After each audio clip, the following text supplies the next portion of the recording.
Am I the asshole here for telling my girlfriend I want a break after she cussed me out because I left her at my family reunion? I, 27 male, have been dating Emma, 27 female, for a year and 3 months. I can tell you I love her, but I've recently told her that I want a break because of how she spoke to me, yelling and cussing me out. She's saying couples fight, and that's all it was, but I don't know if I really want to feel this way again. Now she's telling me that I'm the asshole for trying to walk away over a fight. I need advice because after 4 days, I'm wondering if I'm ending things too fast. A week ago today, I took my girlfriend to my family reunion, the first one since COVID, and everyone showed up. My big family was all together, my girlfriend would be meeting a lot of new people, but a few she's met already. Being at the reunion an hour, my girlfriend and I were talking to my cousin, 30 female, who knew my girlfriend from working together, so while those two were catching up, I saw an uncle that I haven't seen in a while. So I went over and said hello. Talking with him for about 10 minutes, I kept turning around to see if my girlfriend was still with my cousin talking. My grandmother asked me to help carry 4 tables. I let my girlfriend know that I was going to carry 4 tables inside and asked if she wanted to come. She said no, she's fine talking to my cousin. I helped carry the 4 tables and then came back over to her. I was away no more than 10 to 15 minutes. As we made eye contact, I could see that she looked annoyed. As I walked towards her, she started walking towards an open sound away from anyone. As I walked up, she said, "Why the hell are you leaving me alone?" I said I told you that I was carrying tables and you were with my cousin. She's a familiar face. She said, she saw other family and walked away to talk with them, so I'm standing here looking like a dumbass because you left me alone. I honestly never saw her so upset. She said, if I had known that you'd be leaving me alone, I would have just stayed home. I said, I'm sorry, I wasn't meaning for you to feel that way. I helped and came right back. She said, whatever, and walked back towards everyone. You could visibly see she was upset, and I asked her, please, not here in front of my family. And she said, take me home then. I said, are you serious right now? She started walking towards the car. While driving her home, I added, I was only gone for 10 to 15 minutes. And she replied, it doesn't matter how long you're gone. You left me alone looking like a dumbass. I felt so blindsided and shocked that things had escalated this quickly. 30 minutes earlier, I was just carrying the tables in, and at one point she was just yelling and going off, and then she said, you're acting like a dumbass, it's ridiculous. As she got out of the car, she quipped, I'll call you when I'm ready to talk. I drove home in silence, confused about how we got here, and I'm wrong for leaving her and not thinking about how she feels. I do understand that, and I apologize, because I thought that she would be comfortable with my cousin. I didn't know she had walked away. My girlfriend spoke to me like I was trash, and I'm not okay with it. Later that night, I got a text from her best friend saying how I'm an asshole for leaving her alone and asking what was the point of even bringing her. She told me my girlfriend was upset and just couldn't believe me. After 3 days of not hearing from her, I texted her a long message letting her know that I love her, but I don't ever want to be spoken to like that by my partner. It's been 3 days and I haven't heard from you. I understand being wrong, but not hearing from you for 3 days is crazy. She called me, and when I answered, she told me that I'm wrong for wanting to take a break because she's upset. She said, you left me and you don't see a problem with that. And I told her, it's how you spoke to me that's the issue. I didn't mean to have you feeling alone, but even after apologizing, you kept going. She said that couples fight, and she can't believe that I want to end things. I do care about her and love her, but for the past 3 days I've been thinking about how she spoke to me. Sitting in that feeling and not hearing from her did not help. I sent texts and called her, but she didn't answer. I keep thinking about how she was just yelling and cussing me out. Am I the asshole for wanting to break up? Please, whatever advice is needed. Sorry for the long post. In the comments, not the asshole. You didn't leave her alone for more than a few minutes, and as far as you know, she was with someone she knew. What you did was completely unintentional, yet she focused on her immature feelings. You apologized for something that I don't think you should even have apologized for, but that still wasn't good enough for her. She proceeded to cuss you out and make you take her home like a baby, and then ghosted you for 3 days and had her flying monkeys call and berate you, and they don't even know the full story. I wouldn't have asked for a break, I would have ended it right then, and I would tell her friends to shut the hell up. Pomegranate Zanzibar says, no, how you fight matters. People who think that you can say terrible things when you're angry and somehow they don't count are wrong. She said things she meant to be hurtful and doesn't get to be confused that it hurt. 100%. I've been married for 25 years. My husband and I have rarely raised our voices and never swear or call each other names during a disagreement. We say what we need to say, cool off, think about what the other person said, and then talk calmly.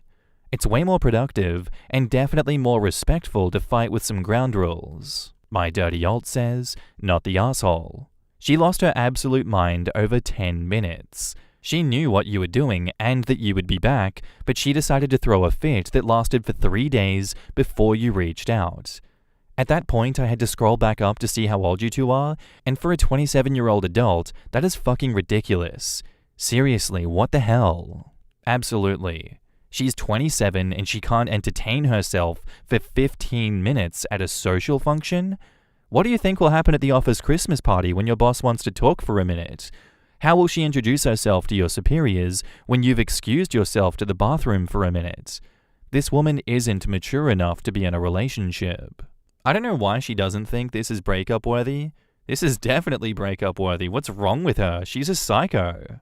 If you can't trust your partner to be alone for 15 minutes without them losing their goddamn mind, that should be enough of a red flag to be like, ooh, yeah, they're not the one. Get away from me, you absolute freak. Don't talk to me, don't pass go.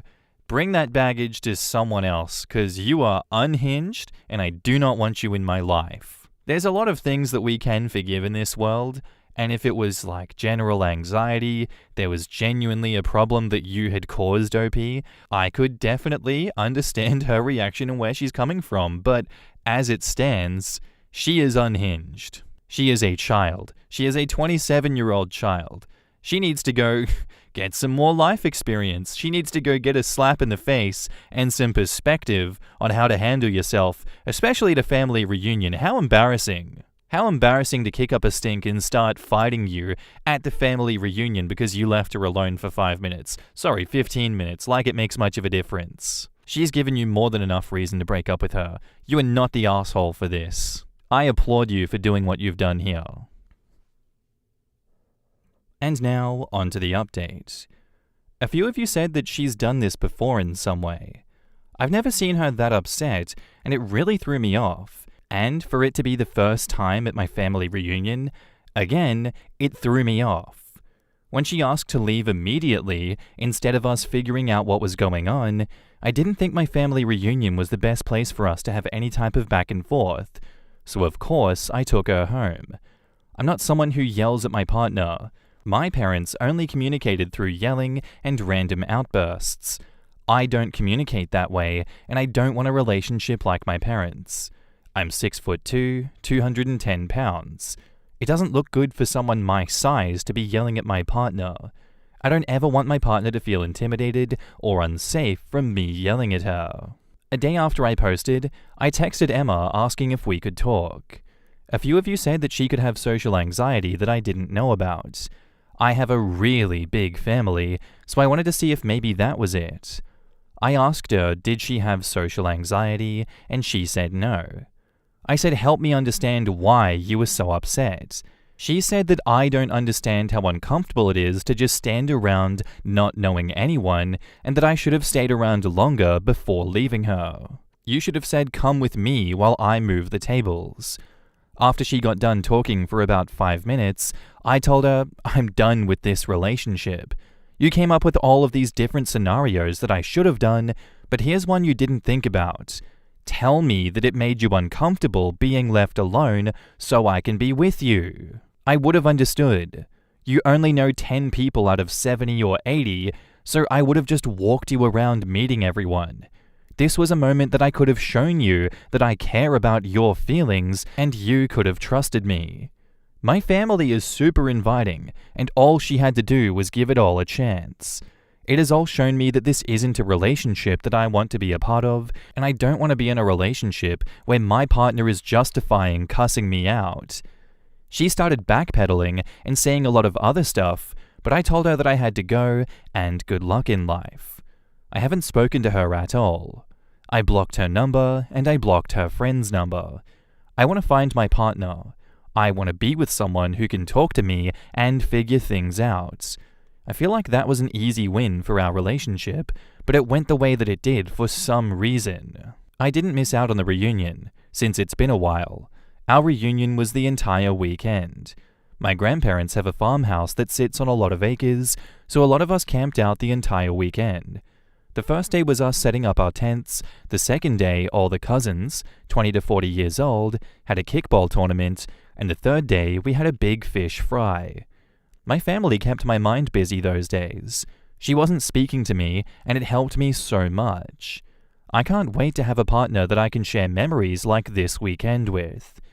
Thank you for everyone who gave me advice. In the comments, Substantial Air says, "Good for you." Exactly. I still don't get why she was standing around alone when she has 2 feet and 2 eyes to actually go and find you. Hope you'll find the one you want. Quote, "You should have said come with me while I move the tables." She could have just gone with you and helped you move the tables?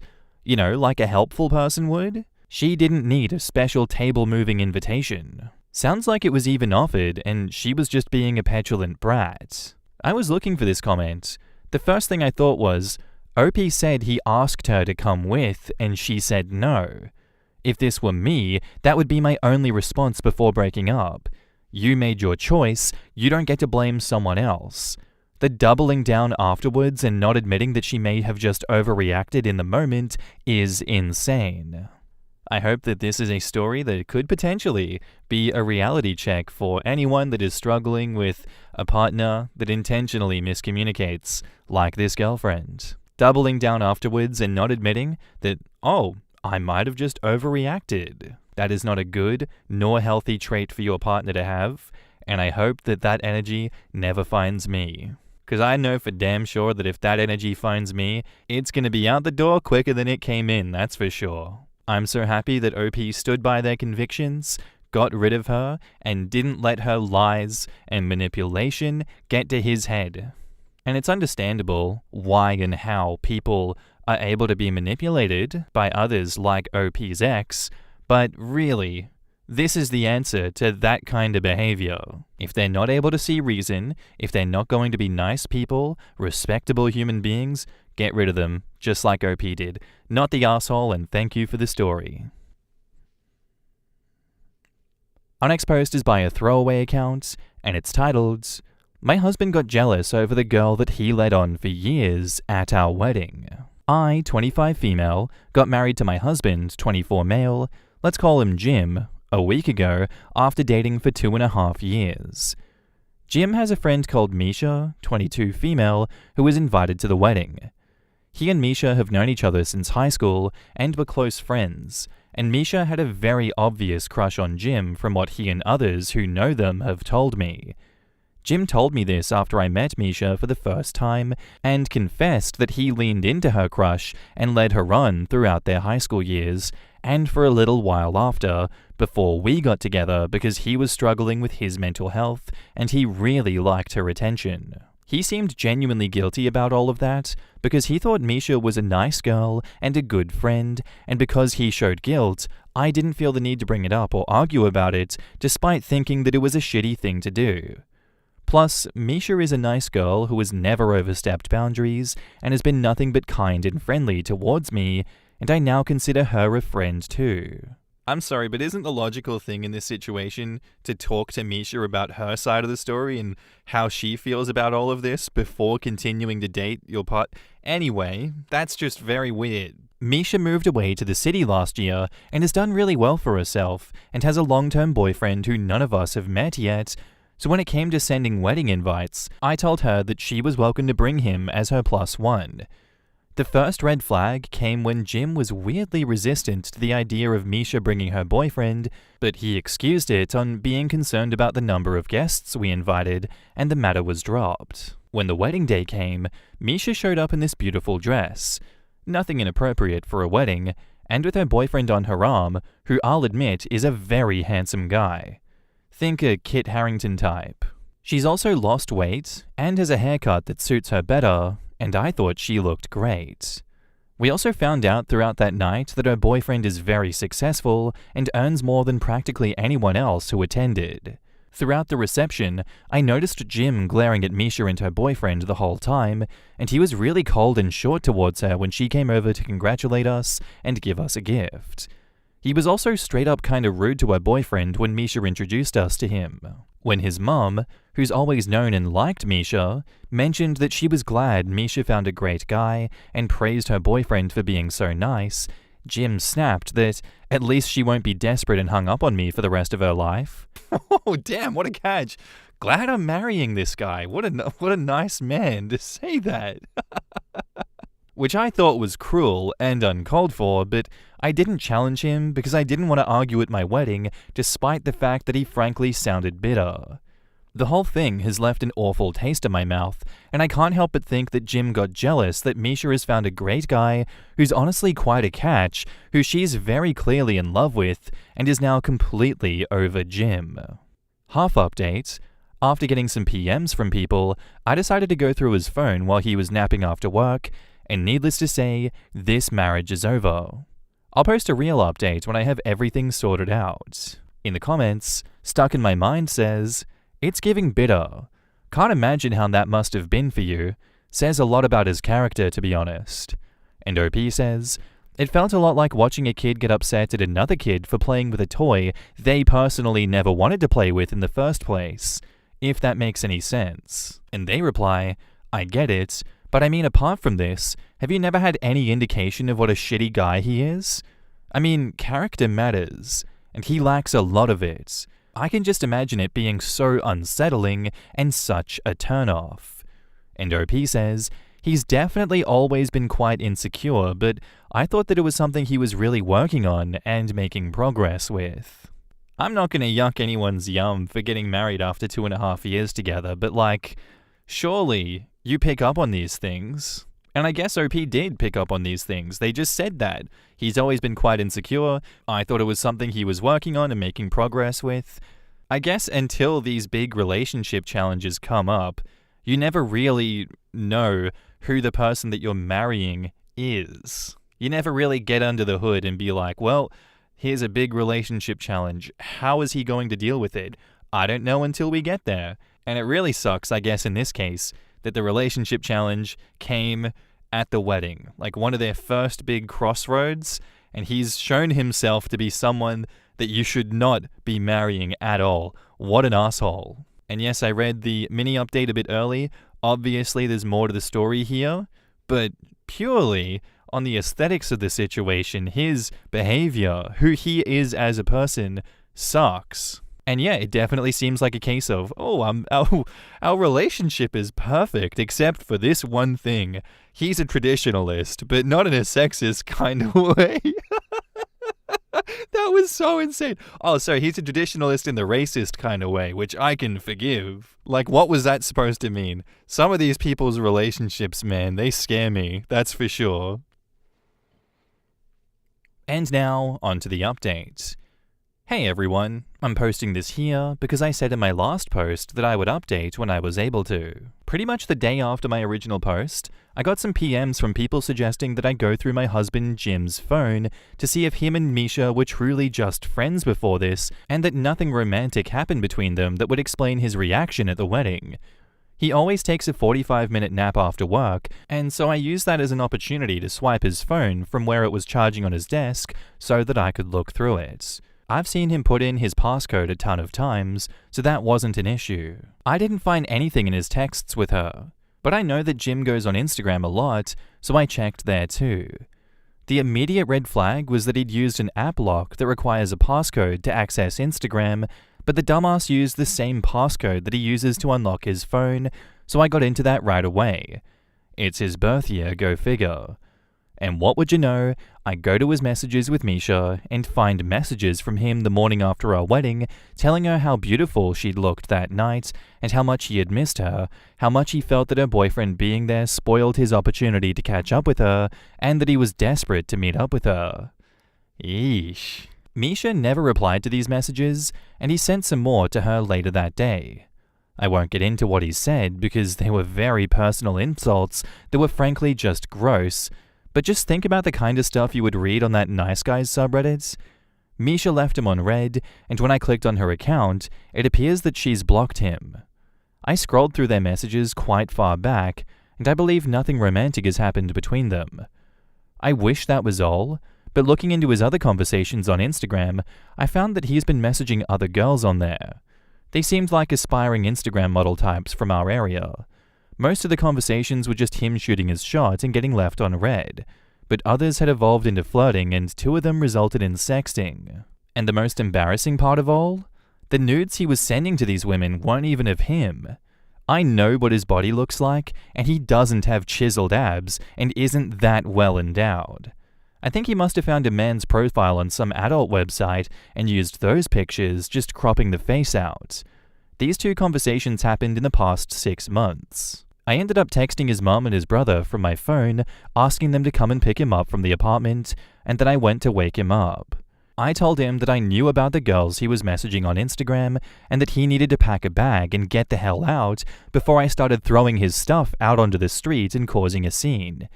He started crying and begging me not to kick him out and swore that they were just messages and that he would never actually cheat on me, but I don't believe him for a second. Then he had the nerve to tell me that he didn't want me to tell anyone else about what he'd done, but I had left the room and started ignoring him by that point. He left with his mum and brother and is staying there from what I know. I've blocked him on everything for the time being until I'm ready to tell him that I'm seeking annulment. Thankfully, where I'm from, you can get one almost no questions asked as long as you haven't been married for longer than 30 days, and I've already looked into the process. I haven't really left my apartment at all this week, and I've been calling in sick to work because I don't feel like I can face people. I'm just so embarrassed that I've wasted over 2 years on this man and that I married him in the first place. I don't feel like I can even talk to people about this, so posting here has helped, and I'd like to thank you all for your kind words, advice, and support. I might reach out to Misha when the dust is settled, but I think I need to build up some courage for that. And now, onto the latest update, titled, An Update to Let You Know How I Am. Hello everyone. I just thought I'd give an update to my situation, since I still get messages of support on here every week or so. You'll be glad to hear that I was able to get the annulment, and I didn't have to go through a messy divorce with Jim. I struck an agreement with him that I wouldn't tell a soul about his cheating or what happened with Misha, and would leave him alone forever if he agreed to the annulment and got it over quickly. I did end up sticking to my end of the bargain, but it ended up not mattering, because it turns out his brother is quite the gossip and let the cat out of the bag over Christmas after getting into an argument with Jim while drunk. A lot of Jim's family were pissed and asked for the money they contributed to his half of the wedding fund back, and some of our mutual friends have cut contact with him. A couple of our friends plastered everything on Facebook and humiliated him. It was interesting to watch the back and forth between them and Jim, honestly. I lived in our apartment and covered the rent on my own, while he lived at his parents' until the lease ended back in January, and I'm now living with my dad, and I plan to stay here for a while and take things easy. In January, I also tried reaching out to Misha via text, asking if she'd like to meet up for coffee to talk about anything. I never got a response directly from her, but a few days later, I got a call from her number, and it was her boyfriend on the other end. He said they were both sorry for what had happened to me, and that they hoped that I'm doing well, but that Misha thought that it was best to cease any contact, as this whole ordeal had made her anxiety and mental health problems spiral and had landed her back in therapy. I did ask why she never told me that Jim had messaged her that day after the wedding, and her boyfriend had confessed that he advised her not to get involved, and his direct words were, "I'm sorry to sound rude, but it's not her circus." I'm a little disappointed that she doesn't want to talk to me, but I get where she's coming from, and I can't force her to do anything. To be honest, I think she's been looking for a way to divorce herself from our hometown and the people that she and Jim knew back in high school for a while now. As for me, I'm also in therapy as I want to sort through these feelings and get back to feeling good about myself again before I even think about entering the dating scene again. I've also been firm about ending friendships with anyone who has taken Jim's side, as I don't want him finding his way back into my life again. So far, he stayed away from me and hasn't tried to contact me, although his mum reached out over Christmas to ask if there was any chance that I might forgive Jim and take him back, as in her opinion, you two are just meant to be together. I didn't respond to her, and I've blocked her on pretty much everything now too. Thank you again for all of your kind words and support.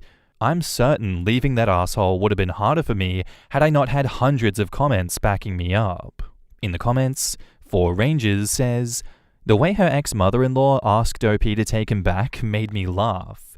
It reeks of, I can't stand my own son. Please get him out of my house." The mother-in-law always asks them to take the guy back. She knows she's got a dud on her hands. The husband saying he would never cheat on her? Then, what do you call sending nudes from the internet and sexting then? Oh, they weren't him, so it doesn't count. What a loser. With how things developed, I do wonder if Misha ever had a crush on Jim, or if it was Jim's delusions and everyone else just playing along. Also entirely possible that she was just nice to him, and he completely misinterpreted that as attraction. Whatever it was, I'm glad that Misha is out of there, and I can understand where OP is coming from about why did you not contact me about him contacting you? I get the not my circus, not my monkeys kind of thing, but I don't know, is that not breaking the girl code? I think it's right to call Misha out for that one. If she's not going to do it directly, at least get your boyfriend to relay the message. But if I'm going to play devil's advocate, I can see why she would hesitate as well, because we've had instances, and I'm sure other people have had instances of that as well, where people like Misha get blamed for the husband's actions instead, and they say, "Oh, how dare you come to me with these fake screenshots? You're just trying to break our beautiful relationship apart. My man would never do that. You're just so desperate. You're such a drama monger." And, there's not many mongers in this world. There's fishmongers and fearmongers, so I'm going to add drama mongers to the mix. But regardless, Misha wanted to stay out of her small-town drama, small-town gossip. I respect that. And she has mental health struggles. She has anxiety. It makes sense as to why she did not get involved, because if things had not gone the way they had gone in this story, where OP is completely on her side, that would send Misha into something probably worse than therapy. Who knows? I understand why she didn't do what she didn't do. I don't like it, but that's life. Also, screw the mother-in-law for saying, "Oh, you guys are meant for each other." No, the hell we are not. Get him away from me, boy. Before I slap you 7 ways to Sunday as well, mother-in-law, ex-mother-in-law. How dare you come here with that bullshit? Block, block, block, block, block. As you should, OP. I respect that so much. Am I overreacting for calling off my wedding after my fiancé got drunk, put on my wedding dress, and had an accident in it? This sounds completely ridiculous, but it really happened, and I can't stop thinking about it. Some people are telling me that I completely overreacted, and I'm starting to question myself. I'm 28 and was supposed to get married last weekend to my fiancé Nick, who is 30. We've been together for 4 years. He is funny and is a little bit impulsive, but I always thought he had good judgment. He drinks socially, but I've never seen him totally out of control until now. The night before our wedding, I stayed at home with my sister and 2 of my bridesmaids for a relaxed night. Nick went out with his groomsmen. I expected him to come home tipsy at most. At around 1:30 in the morning, he came home absolutely blasted. Slurring, stumbling, sweaty. I was brushing my teeth when I heard him banging around in the guest room. When I went to check, I saw him dragging my wedding dress out of the closet. I asked what he was doing, and he just laughed and said that he wanted to see how it felt to be the bride. I told him to put it back and not to touch it, but he was not listening at all. Right in front of me, he stripped down completely and started putting on the dress. He could barely get it over his body and kept tripping over the train. I didn't know what to say. Then he dropped to the floor in the dress, still laughing. Then he went quiet, looked up at me with this panicked face and said, "Oh no." A few seconds later, he had an accident. Diarrhea. It soaked through the back of the dress and onto the carpet. The smell was immediate and overwhelming. I stood there in shock while he started crying and tried to get out of the dress, which only made more of a mess. It was all over the fabric, the floor, and him. I told him to get in the shower, and I left. I drove straight to my mum's house and didn't take any of his calls. The next morning, I called off the wedding. Since then, Nick has apologized over and over. He said he blacked out and barely remembers what happened. His family is furious with me and says that I'm throwing away a great relationship over a drunken mistake. Some of my friends agree and think that I should have postponed instead of cancelling. Even my maid of honor said that I might be letting emotions take over and that it wasn't unforgivable. But I feel like something broke that night. I didn't just feel disgusted, I felt disrespected. The dress wasn't just expensive, it was important to me. It symbolized something. I cannot unsee what happened. I can't laugh about it or move on like it's just one bad night. I don't know how to look at him the same way. Am I overreacting for calling off the wedding? In the comments, Catwachu says, "Is this something that happens often? Does he often get blackout drunk? If yes, consider this a bullet dodged." Either way, it's a little concerning that he got blackout drunk the day before your wedding. I think you need to have a conversation to figure out whether this is a relationship worth saving. OP says, "No. This is the first time he's ever gotten this drunk in the time that I've known him, which is why I think I might be overreacting." Netkitten asks, "Is it possible that someone put something in his drink? From your description, this is not in character for your fiancé." And OP says, I hadn't thought of that. Maybe. Could it really have caused all of that? Also, he was out with his friends. It's not like he was with strangers." I Was the Cupcat replies, "It absolutely could have. While I don't entirely think you're overreacting, I think it could be worthwhile to talk to him and his friends and try to get a clear picture of what happened that night.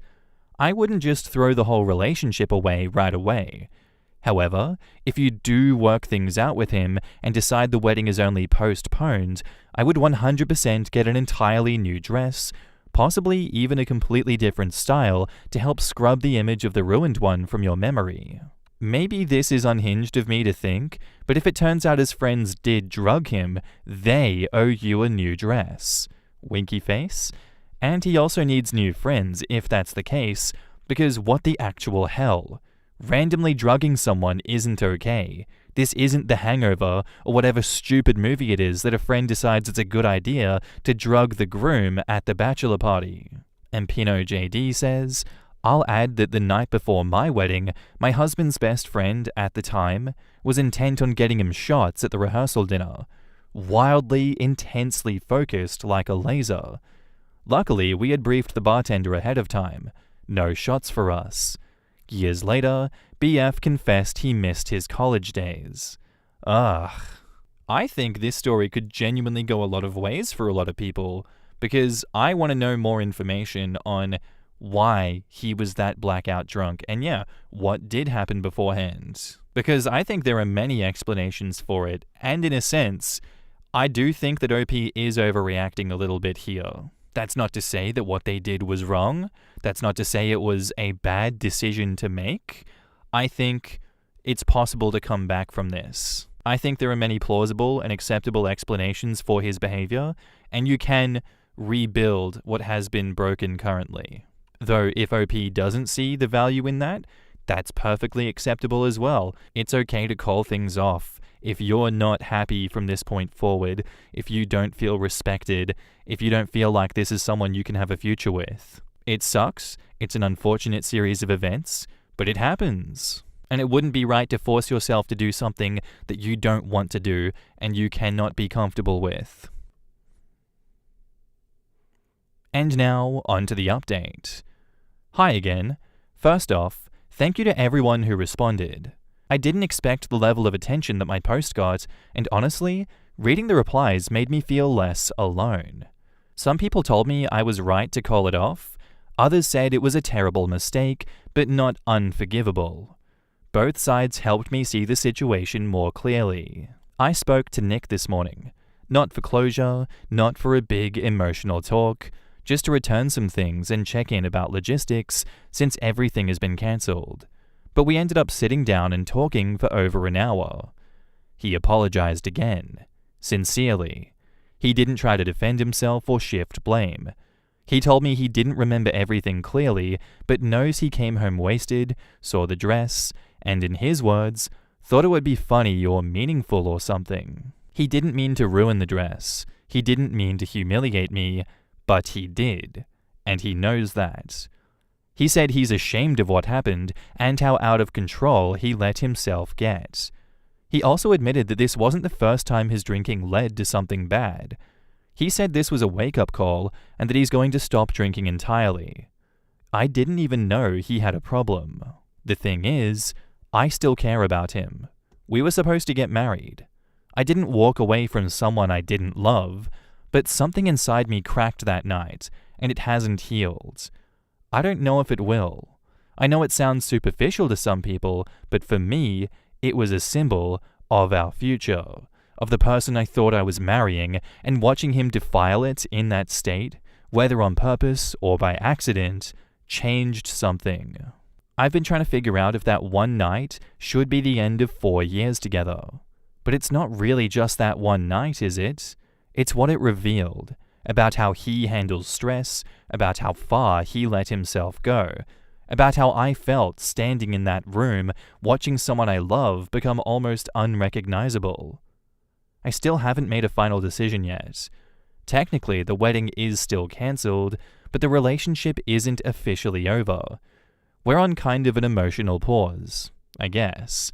He says that he wants to make things right, and maybe he will. Maybe with time, I will want to try again. But right now, I still feel like I'm grieving something that ended, and I don't know if I'm ready to build it back from scratch. So I guess I'm now asking, am I overreacting if I walk away from this completely? In the comments, No Towel says, I don't think it's an overreaction to want to walk away completely, and I also think that if there's any part of you that wants to salvage things, you need to walk away completely first. If you guys keep close and talking and living together and all of those other things, neither of you will have a chance to move past this or heal or improve. People in general don't change if what they're doing works, and if he can keep you the way he is, he will slip back into drinking. But you also won't be able to change if you're still with him, and I think that something you need for yourself is to be alone and to be independent for a while. I would suggest you guys taking a year or two apart and then revisiting and deciding if it's worth trying again. Geekily replies, I chatted over this with my wife and we came to this conclusion too. He needs time to deal with his problem, which he can't fully do whilst trying to rebuild with OP. His focus needs to be on his drinking, the reason behind it, finding healthy alternatives, etc. OP, meanwhile, needs to take time away to think, reset, and find herself again. Like anyone needs after a long relationship with an abrupt end, really, and see what kind of response distance and times brings to what happened. Being in each other's spheres still will make this much harder to do. Being apart a while, we'll see if he can do what he needs to do and let OP do whatever she needs to do to move past this. Later, they can come back together if they still want to and see if they still fit. Buttercup Grump says, I don't know what I'd classify as a drunken mistake, but shitting all over your fiance's wedding dress is definitely not it. I don't even know what I'd call it. This part is what gets me. How were the people in her life telling her that she shouldn't have called it off? What other choice did she have? Most of us don't have multiple formal dresses just lying around. What, was she supposed to show up in a sundress and have to explain what happened to every single guest? And on top of that, you'd never be able to look at the wedding photos again.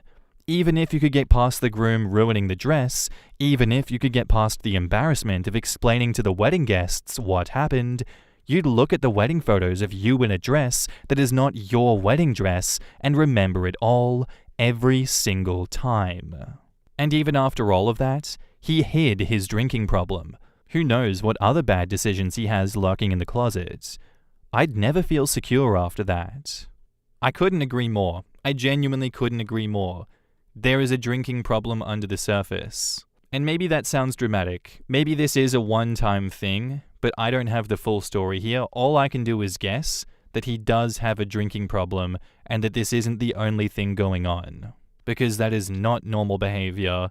That is really messed up for him to do that. And I don't blame OP for doing what she has done. Who could blame her? Who wouldn't do the same thing? Like, let's be honest. That's really disrespectful from him. I don't think I'd have respect for myself if I didn't do what she did here.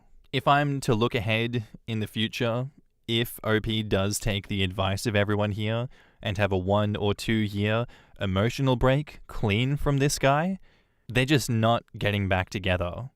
I don't think you can move past this.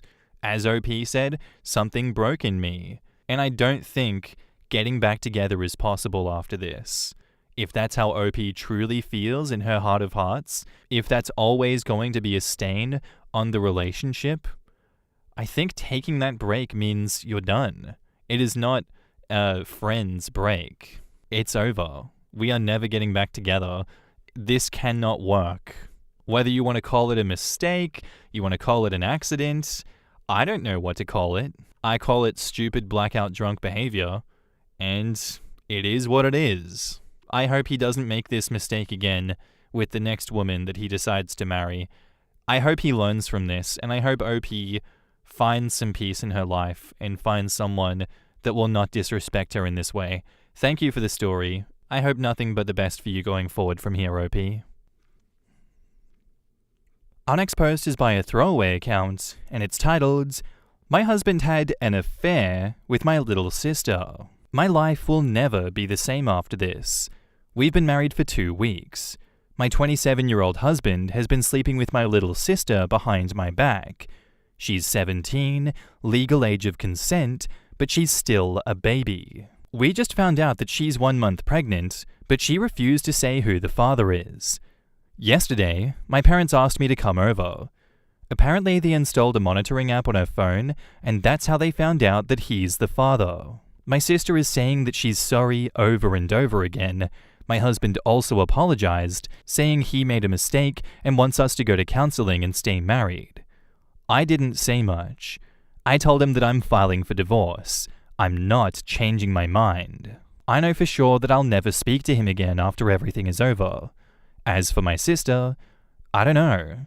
I honestly don't know." In the comments, Song is About You says, 17 age of consent? Where do you live? Here, it's only consent if the age gap can't be more than 6 years. And OP says, Texas.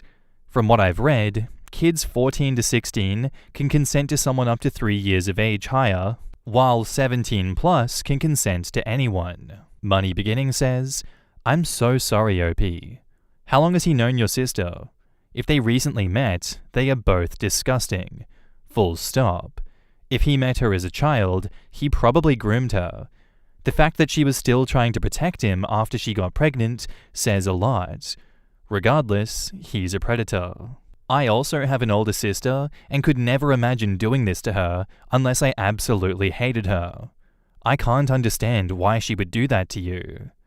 And OP says, he's known her since we started dating, so about 2 years. She was just 15. I'm sick to my stomach thinking about how long this may have been going on. Kingfisher Fanatic says, "This might sound crass, but is abortion on the table? Her, a just barely legal teenager, getting groomed by an adult man since she was 15 and then carrying his baby? Yikes. Also, could you get the law involved? If he's been grooming her since she was that young, he could be in trouble. And OP says, the messages go far back, so my parents are still looking into it. Once we find out how long it was going on, then we'll get the police involved. The topic of abortion hasn't come up yet. And Can I Just Say says, check whether you can file for annulment rather than divorce. He married you under false pretenses while fathering a child with another woman. The dates will support the annulment. Also, although you won't want to hear this, get an STI test, as you don't know who else he's been cheating on you with, and it's obvious that he wasn't using protection. Sending you a hug to help hold you together a little bit. What do you even say about a story like this, besides get the police involved and figure it all out? This is genuinely a nightmare, and he needs to go to jail for what he's done. And I don't know what to do about this sister. I don't have enough information to be like, why didn't she tell OP?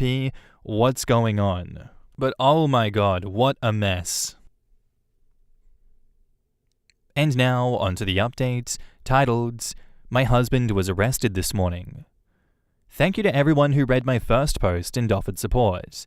It feels like I'm living a nightmare. A lot more has happened, so I wanted to post an update. The day I posted, they took my sister to the police. She admitted that the relationship with my husband began when she was 15.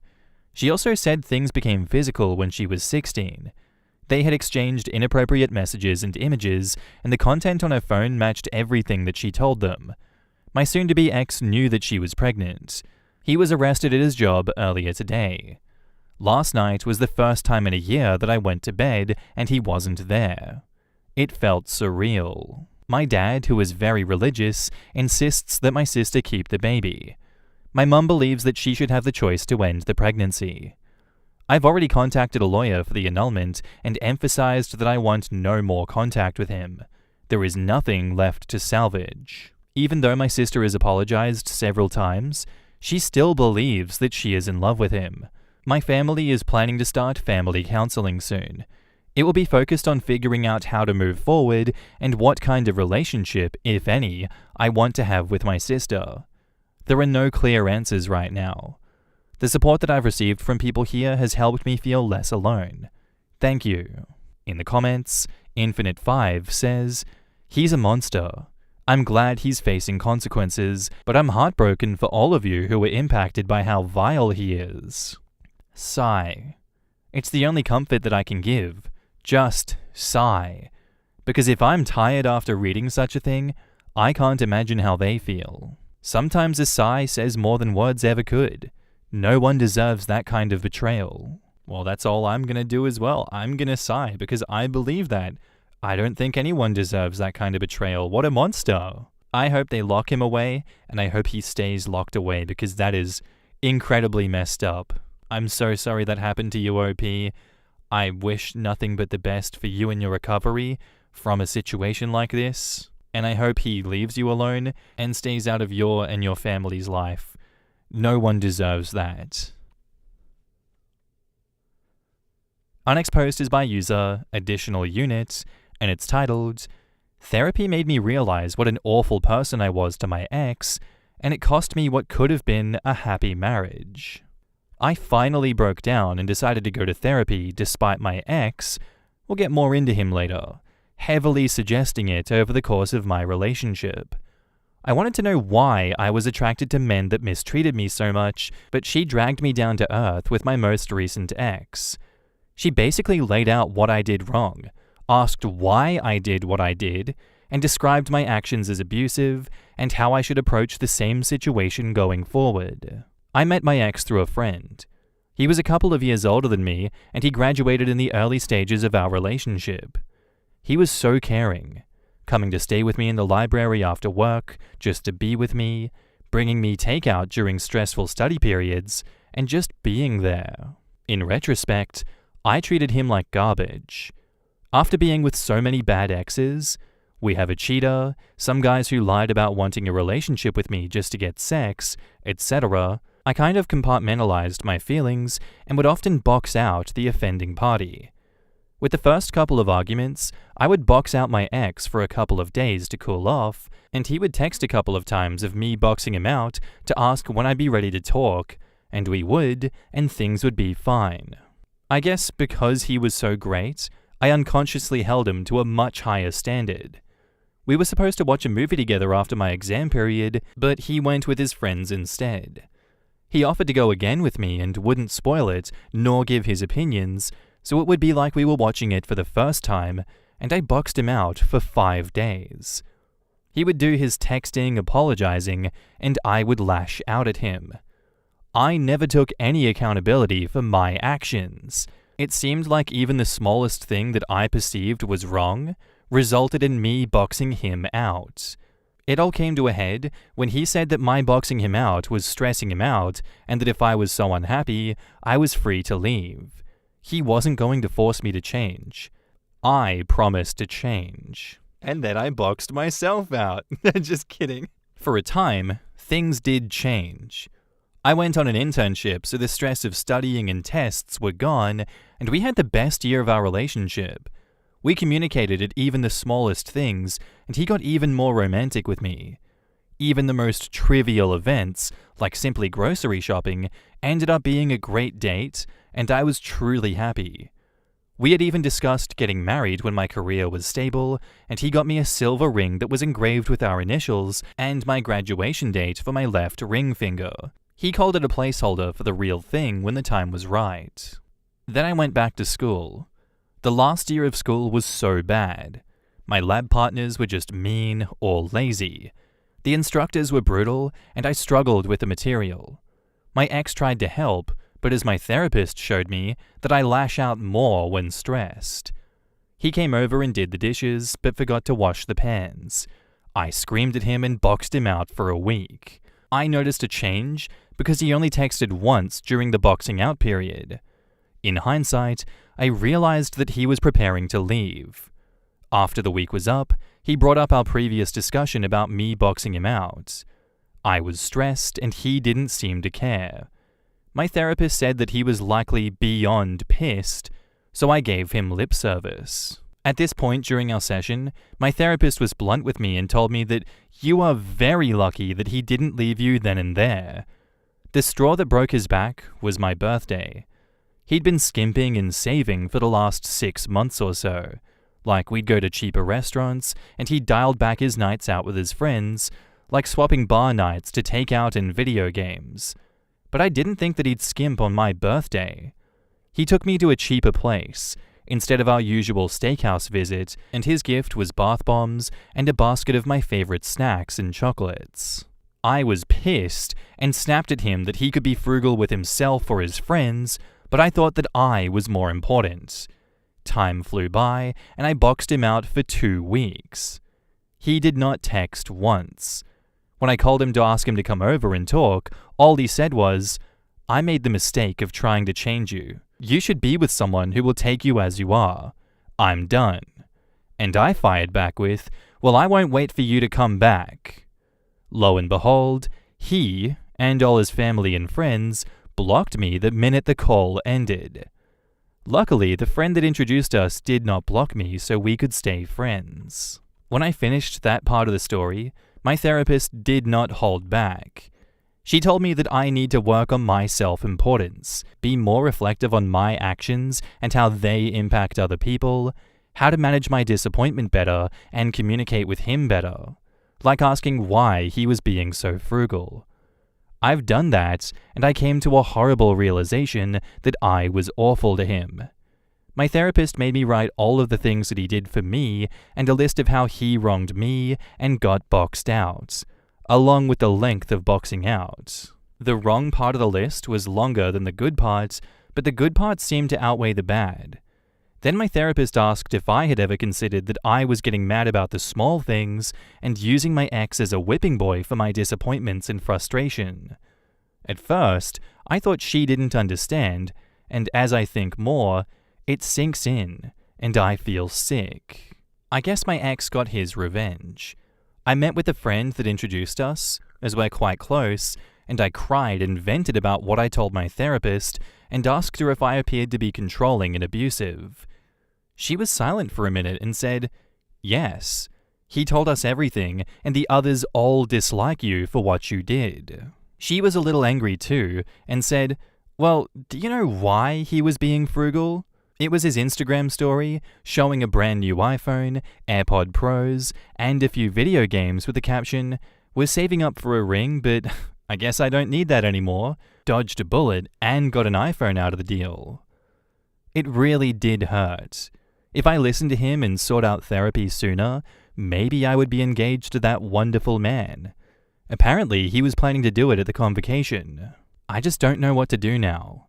I threw this all away. I asked my friend not to inform me of his life anymore. It just hurts to think that another girl will get to experience the happiness that he brought me. I pissed away the lottery winnings because I didn't know how to control my temper. I deserve this. Edit. I just want to thank everyone who commented and provided insights. Honestly, as I typed my responses, I realized how much my friend did for me. I should thank her for not leaving me at this trying time.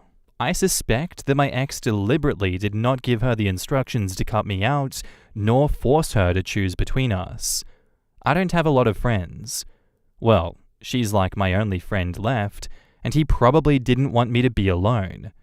I guess that was his one last act of kindness. I wish I could go back in time and cherish that man, but sadly, he's gone. In the comments, Animated Difficult says, "What was going through your head for that 2 weeks? Like, were you just pissed the entire time? Or missing him? Forgot about him?" OP says, "Pissed mostly. Kind of like a cocktail of him giving me a shitty birthday gift, him not reaching out to try and fix things, school not going well, and he's not there to support me, etc. Just things haven't been going well, and this fight gave me an easy villain to channel my anger to." Havoc294 says, "Sad face. You did deserve this. But now you know, so you can make sure that you don't deserve this in the future. Very sad reading your story, as I'm a male who was in the same boat as your ex. Loved a girl to no end, was beaten into submission before I got trapped. The only difference is that I'm sure she's a borderline sociopath who would only pretend to get better with therapy. But you're out there doing it. I hope everything goes well." OP says, "Thanks for sharing your perspective as someone who was on my ex's side. I know I messed up big time. Based on my past, I think I let my soulmate walk away. Why? Because I needed a whipping boy because I couldn't handle my feelings? Hell, I could have talked to him about being frustrated and he would have bought me pizza or wine or something to calm me down. But what did I do? I ghosted him instead. I don't think I'll find someone like him again." I think it's great to hear this from the other side, as someone that has perpetuated the abuse and recognized that what they're doing is wrong, and not lived in denial about their own actions either, like truly owned up to what they did to someone else they cared about. Because, I don't know, call it pattern-seeking behavior, call it my bias. I feel like all too often, the one that does harm and the one that does wrong denies that, what they did was that bad. The narcissist's prayer, it didn't happen, and if it did, it wasn't that bad. And if it was, well, maybe you deserved it. Stuff like that, there's always an out. There's always a goalpost to shift this to, not just like, I did you dirty, I did the wrong thing. I'm sorry. I'm going to go get help and be a better person. You didn't deserve that. It'd be nice to hear that more often, but I'm just not seeing it. And I would love to see more stories like OP's. And now, on to the update. Since there was so much support, I guess I owe you all an update. I reached out to my friend to grab dinner and chat so I could thank her for her support. We had a nice chat, and she said what you guys said. She was happy that I was getting help. I read a lot of your responses, and quite a few of you empathized with my ex. Honestly, I never really thought about what he went through during my boxing out. I just knew that it triggered his anxiety, and he didn't like it. So I did a stupid thing and decided to ask her. First, I asked how he was doing. She asked if I really wanted to know. I did. You all said that being boxed out for periods of time caused trauma. I just wanted to see if he was okay. She just showed me a group photo of them. I couldn't recognize him at all. He lost so much weight and looked fit. We were overweight while dating, but he shed his cheek fat and got on more tight-fitting clothes. Apparently during the last box out, the guy's got him a gym membership and he really dove in after leaving me and has been religiously going since. I decided to ask about what I did to him. I told my friend that my therapist wants me to understand how my actions, in this case my boxing out, affected him. What I heard made me feel even worse. Apparently, he started getting more apologetic over the smallest things. One example she gave was that he brought less food to a potluck than the others and started apologizing over and over. Then he started binge drinking sporadically. He told his friends that it was to cope with work stress. I really know, and they all know now, that we had been fighting. One night of binge drinking, one of the guys was commenting about how he had a minor squabble with his girlfriend over not liking the notebook, and that set my ex off. He had a full-on mental breakdown and basically spilled out everything I had done to him at this point. That's when they turned on me. When I boxed him out, they would let him text me once and basically try to distract him while taking his phone away until he stopped trying to panic apologize.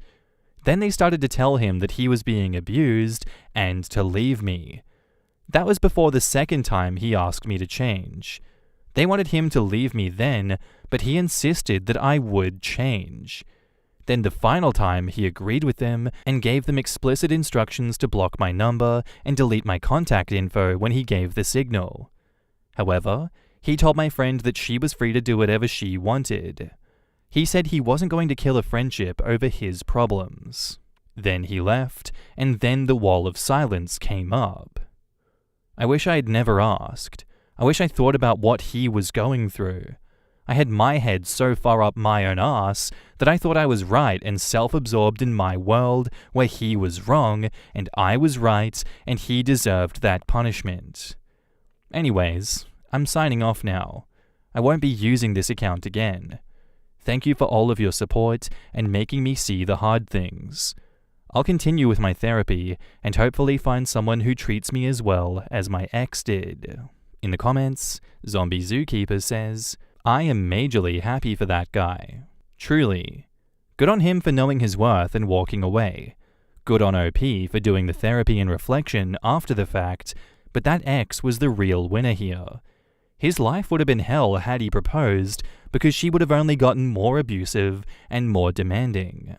OP reminds me of my ex-girlfriend.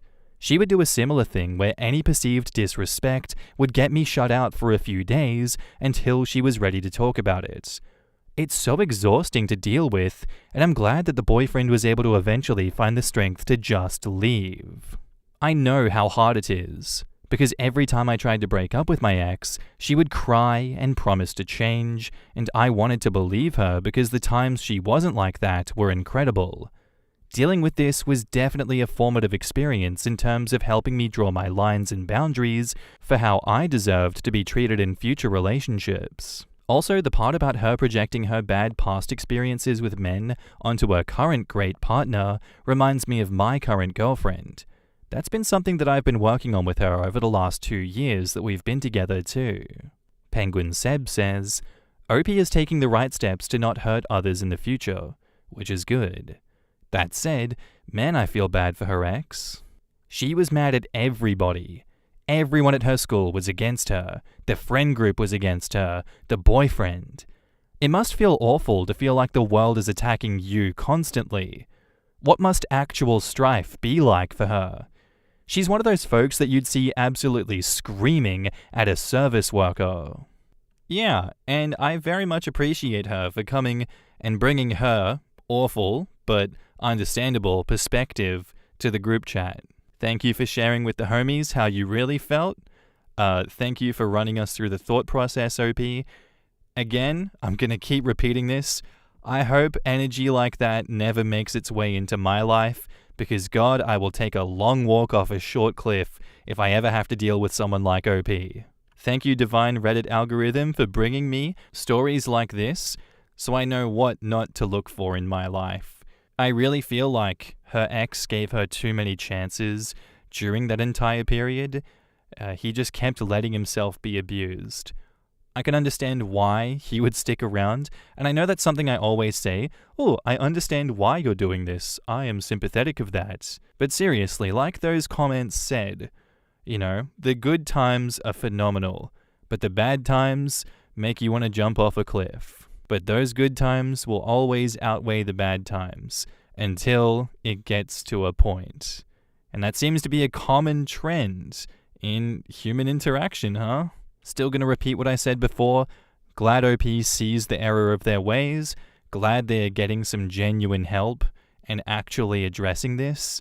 I hope they don't repeat those same mistakes with their next partner, but time will tell with that one.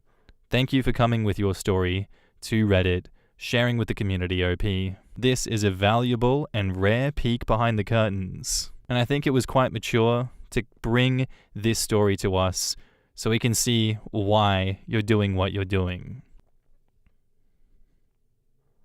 Am I the asshole for not letting my mother-in-law come over after she destroyed my Millennium Falcon Lego set? I, 38 male, live with my wife, 37 female, and my 7-year-old son.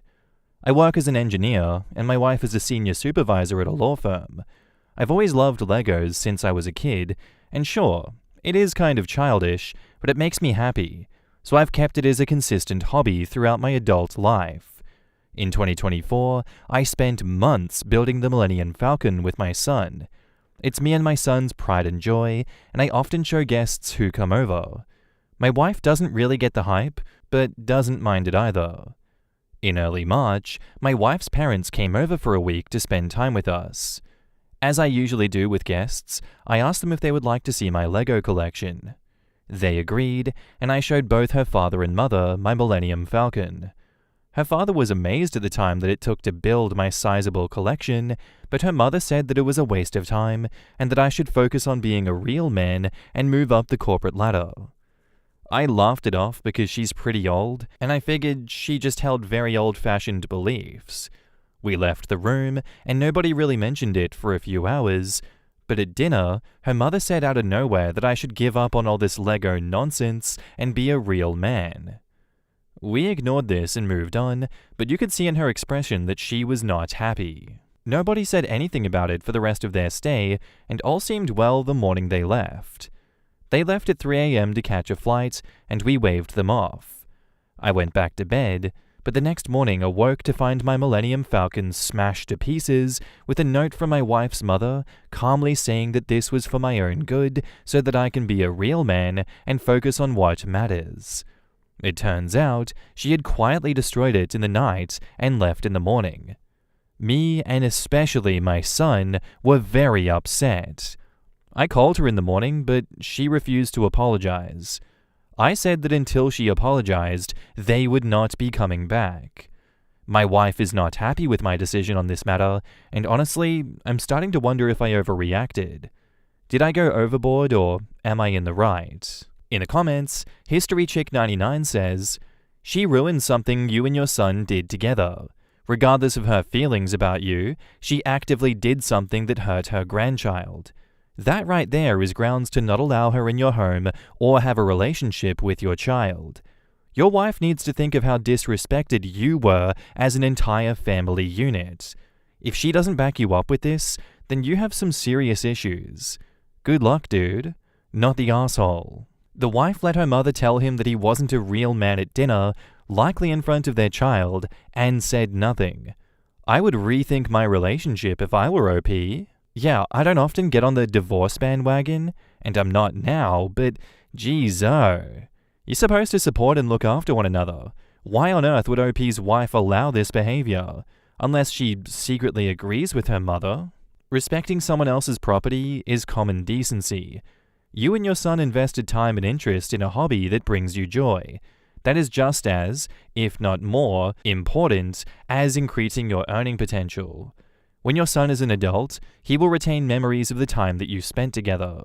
Remember guys, the only ones that remember you doing overtime in 20 years are your family members that didn't get to spend that time with you. Let grandma know that she just ruined her image of herself to your grandson for the rest of his life. When I was 6, my grandmother threw away one of my Hot Wheels sets because I'm a girl and girls have no business collecting toy cars. I still think of her as bitch granny, and she's been dead for almost 20 years. That set takes 18 hours to build or more. It's a gigantic set. I'd ban that shithead too. What an absolute shithead. Couldn't possibly say it better. Shithead just earned a lifetime ban. Maybe she can figure out what it means to be a real woman. Also, wife can kick rocks. This was something he did with their son. If nothing else, it was a memorable father-son bonding experience that mother-in-law just shit all over. Not the asshole. Right? She didn't just do this to OP, but to a kid. A kid she, in theory, loves. Unhinged, lunatic behavior. Unforgivable. I'm sorry guys, but I stand with the Reddit comment community on this one. I know that might be a hot take or something in this 2025 landscape that we're in, but I think they were speaking facts and logic in the comments section today. That's all I'm saying. Yes, grandma targeted OP directly, but she really targeted everyone in that household with her behavior, whether they want to recognize that or not. And I'm sure their child does see this as an affront on him and his father, obviously, but grandma really just said, I hate you and I hate your dad, and you guys don't deserve to have fun and loving times together. Because your dad, being a child with his child, ew, absolutely unmanly behavior. He should be hitting and punishing his child like me when I was a child. That sounds so much better. Chucking a pigskin round the backyard, alcoholism and hitting your kids. Now that is manly behavior. We should go back to that. He should be doing that. He should not be building Lego sets. He should be hitting his son. Now that is manly. Emotional neglect and physical abuse, guys. It is so hot right now in 2025, I'm telling ya. Seriously. Ban her from the house. Ban her from the kid's life. I don't even care if she apologizes at this point. For me, that's unforgivable. Grandma doesn't get to have a relationship with this child anymore. Grandpa can, as long as he doesn't infringe on our boundaries that we're now going to set up from this point forward. But this is an irredeemable action to me. And I know a lot of people will guffaw and be like, oh, what? Oh, this is all it takes to not have a relationship with a grandma? I don't want that energy around my kids. Obviously, talk this through with the wife and ask wife, hey wife, why did you not back me up? Why did you not take it upon yourself to knock Granny down a peg and stop her talking shit non-stop while I was just trying to keep the peace? What's up with that? You have a stronger connection with her. You are the one that is supposed to put her in line, and you didn't. Like the commenter said, what does this say about their relationship? Because that does not look like a ship that's going to stay afloat very long if she continues this enabling. That's all I'm saying. Love to know what you guys think about that, but hey, that's my rant. That's what I gotta say. And now, on to the update. First off, I want to thank everyone for the outpouring of support. It's been wonderful, and seeing everyone's advice has helped me realize a few things. I had a good long talk with my wife to attempt to resolve this situation, and we've again called the mother-in-law, which I hoped would diffuse the situation and bring things back down to earth.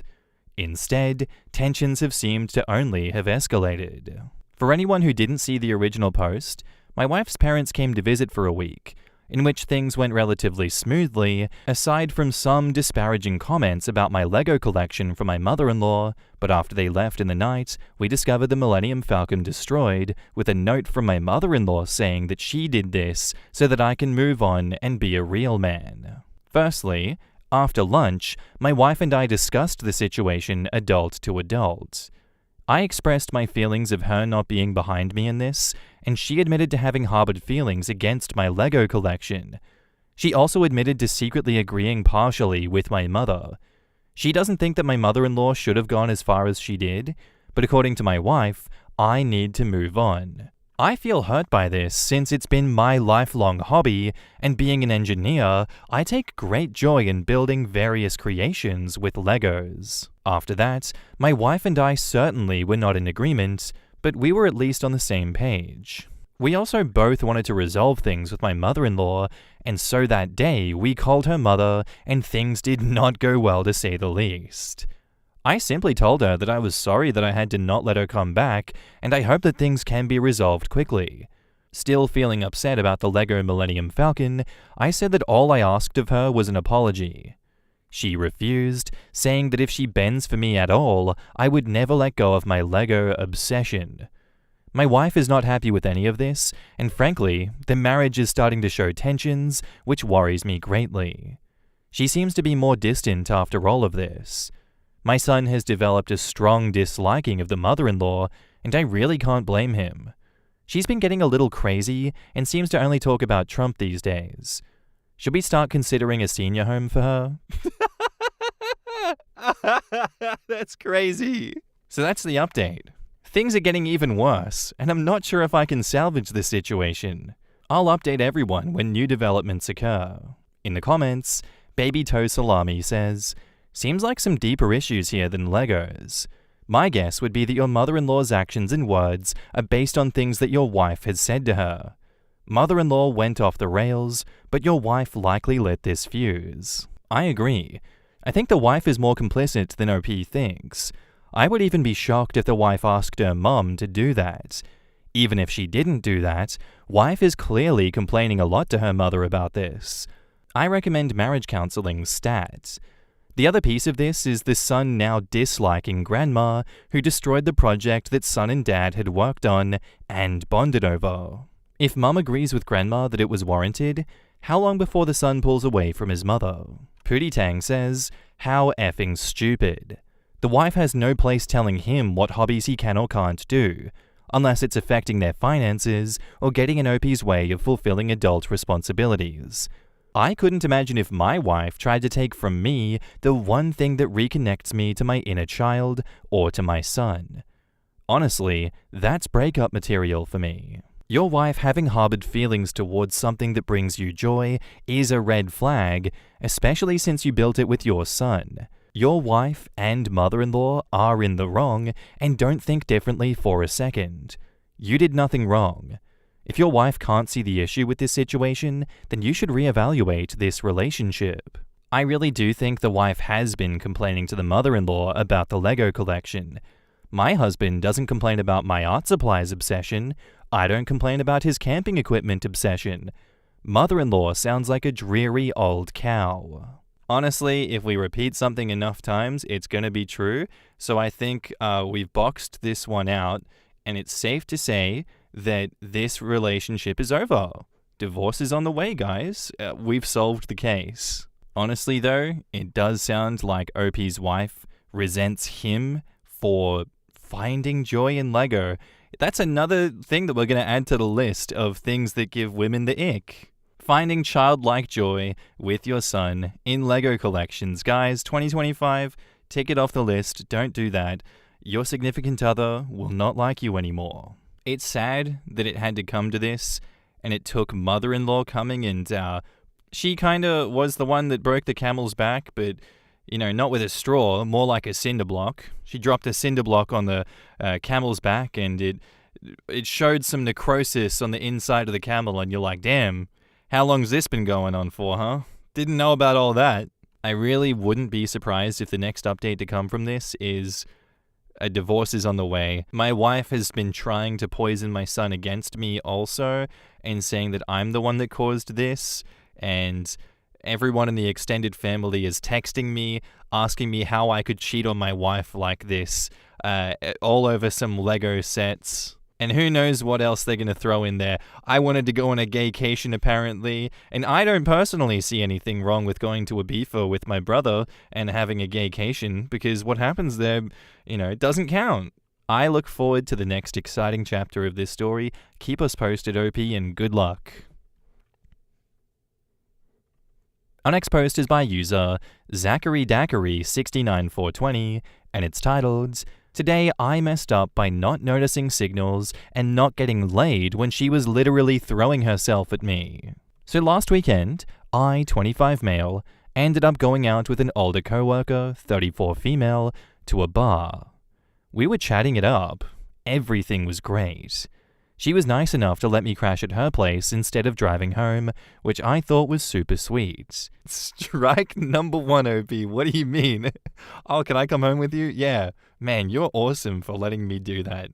That's a super sick gesture, man. We get to her house, and I asked if I just make a bed on the floor or on the couch, and she said no, that I would sleep with her in the bed. And I thought, oh, okay, sure. Not gonna argue, it's her house. Oh no, OP. As I go inside her room, I check my phone for one singular second, and now she's changed from her work clothes to pajamas. Shirts and shorts, nothing crazy. I asked if I needed to give her the room, and she said, nah, it's fine. So I figured she's just super comfortable around me. We then sit on her bed, drinking and smoking a little, and then she puts on a movie on her phone and we were listening to it, and then we went to bed. No big deal, right? Then the next morning, everything seemed fine. I drove her to work, and we also grabbed McDonald's, wished her a good shift, and then drove home and changed and went back to work. Fast forward to tonight, I tell a confidant of mine at work about the ordeal. They flipped the hell out when I said no after they asked if we had sex. She said she put all the signs in my lap, and yet I still did not read the room. The more I thought about it, the more now effing embarrassed that I am that I was so oblivious to all the signs. I'm now balled up in a corner about to get higher than giraffe, pussy. Whoa, haven't heard that one. So I can try to forget this whole embarrassing ordeal. I'm now literally at the mercy of when I see her again. God only knows when, due to the schedule being iffy. I don't have any of her socials, no phone number, nothing. I could literally die right now. In the comments, Spinny Up says, "It's fine, bro. If she was down just the other day, she would have more than likely still wanted to sleep with you if you made some advances in the coming days. The only thing that may change her mind is that you're co-workers, and it's typically not a great idea to sleep with somebody that you see at work every day. She may have decided that it was a bullet dodged, and you missed your shot. Maybe not though. You would have to pursue further to find out." Speaking from experience, work relationships that slow burn are so much better than having a one-night stand with your coworker. It's usually not a good idea, but if it's not against company policy, you work in different departments, and you barely interact with each other, it can work out okay. The trick is to act completely professional at work, which honestly isn't hard. My work basically had a "don't let it interfere with work" and "one no means no" rule. Maybe you missed, but it's still possible that she would have been infuriated if you acted on the signals. She didn't touch you, not change topics to something hot. She just shared a bed with you. It doesn't always mean that she wanted sex. Also, as mentioned above, you were co-workers. If you misread signals and she's pissed, you might be fired. Yeah, exactly. Is she into you? In this scenario, you can't really be too sure. It's good to keep looking for signals. Yeah, look, I know I laughed and everything because it seemed like the obvious signal coming from her. But yeah, unless it's 100% a signal and she gives you that energy back, I'd rather be safe than sorry too.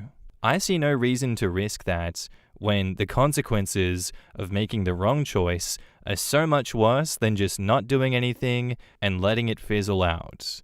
You know, one wrong move and a lot of bad could happen. So I don't think you particularly messed up in this situation. I think she's either bad at giving further signals that she wanted to do something, or she wasn't interested. Either way, doesn't seem like a you problem. And now, on to the update. Hi guys. A while back, I, 25 male, posted about how I took this girl from work to the bar with me, and she invited me back to her house, and we both slept in her bed. But didn't end in sex because I couldn't read the signals that she was putting out there. This is an update. So about a week afterwards, I finally asked her if I missed something that she was putting out there. She said, "No, I just didn't feel like figuring out an alternative sleeping arrangement," and left it at that. I figured, okay, that's fine.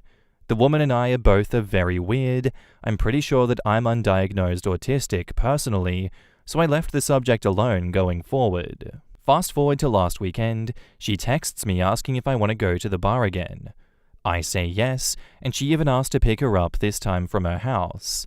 Made jokes to myself like, the gods are giving me another chance. But really, I was just excited about drinking. I got to her house. She said, can I wait in her room while she showered, and then came in wearing a bra and pants. Told me to turn around, changed in the same room as me again. After she got ready, we went out, had a great time at the bar, even closed the bar down this time, and then stayed the night at her house. She then had the idea of, let's play dirty charades until 6 a.m., and we did. We had a blast. Didn't advance on her, or get naked or anything dirty, keep in mind. Then we laid down in bed again and went to sleep. I think I may have laid my arm on her while we were both asleep, but it got shrugged off after a while. And then we woke up at about 2 p.m., she walks me out, said that it was fun and we gotta do it again. Then that she would see me at work, and closed the door. I don't even know what I'm doing at this point. This is the second time that we slept together, but didn't sleep together. My friends tell me that she's lying about her motives, and that I should have made the jump and kissed her. But honestly, that's a scary jump to make. And what if I'm wrong about all of this, and she decides to punch me in the face and accuse me of some heinous shit if I take that chance? I think I'm just gonna give up, not gonna lie. I'm not an initiator. I've never been an initiator. All of my actions regarding dating and sex and going out have only been because women would approach me, and I would just do whatever they wanted me to do. I don't know. This shit is so confusing. I wish I could just ask her if she was trying to get weaned down and give me a direct yes or no, instead of throwing all these signs and then saying things differently. Or I'm wrong about it all once again. In the comments, just a commenter says, if I ask you, did I miss any signals you were putting out, and you say no, the only way you are ever going to be touched by me is after you signed a notarized affidavit stating that you, being of sound and sober mind, want to engage in sexual intercourse with me. Man got told no, story is effing over until she communicates with him. Yep. Simple. No gray area. Potentially frustrating, but simple. I've never regretted taking the high road. I have been very horny while traveling it at times, though. She shut down sex during the next date. She shrugged off his arm when they were in bed together. She's playing some kind of weird game. OP should forget about her.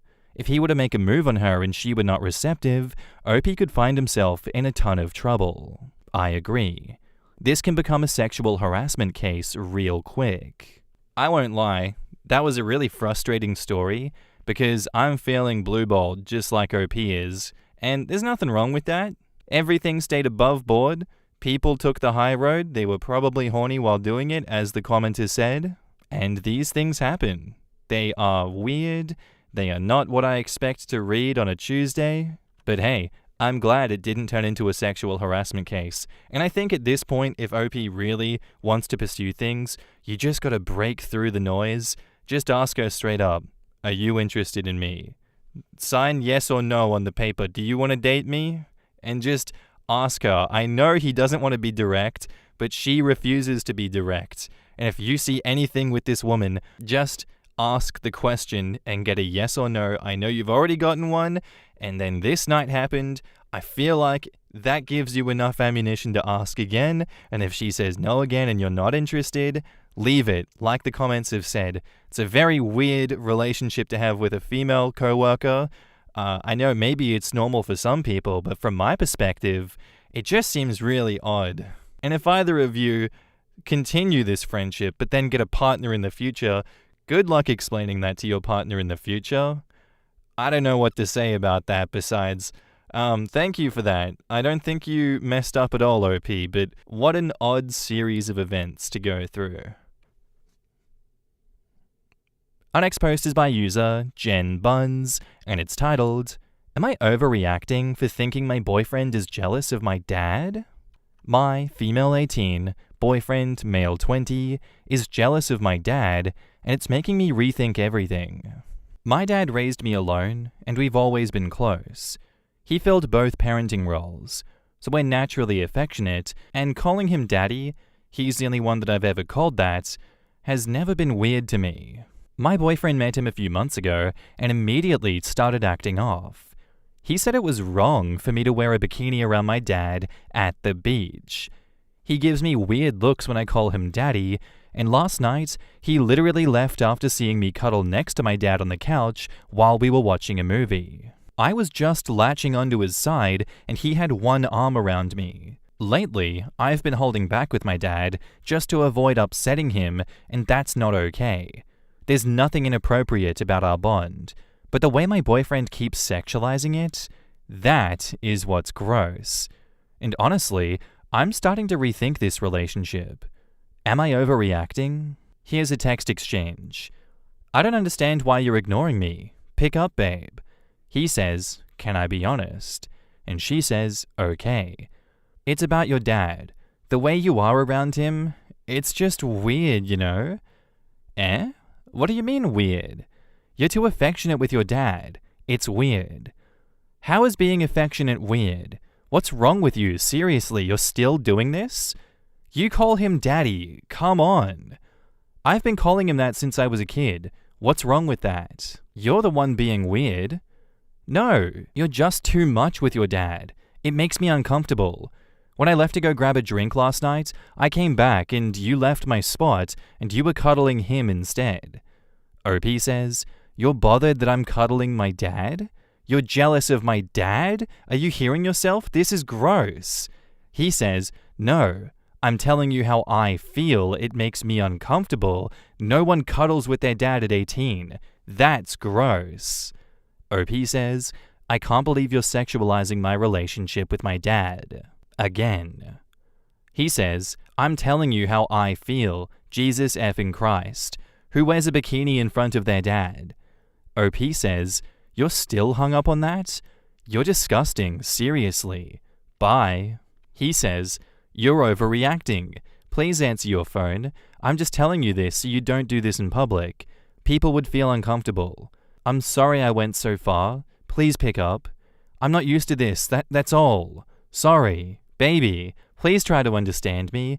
I'm not trying to be malicious, just not used to seeing dads like this. In the comments, Sapphic Snake says, I cuddle up to my dad, and I'm turning 20 this year. I remember being 15 and resting my head on his shoulder, cuddled up to his side on the couch when my rabbit died. I did the same thing when my kitten died from parvo. I did the same thing a few weeks ago when we found out my uncle died. It's comforting. That's your dad. We're lucky to have loving fathers.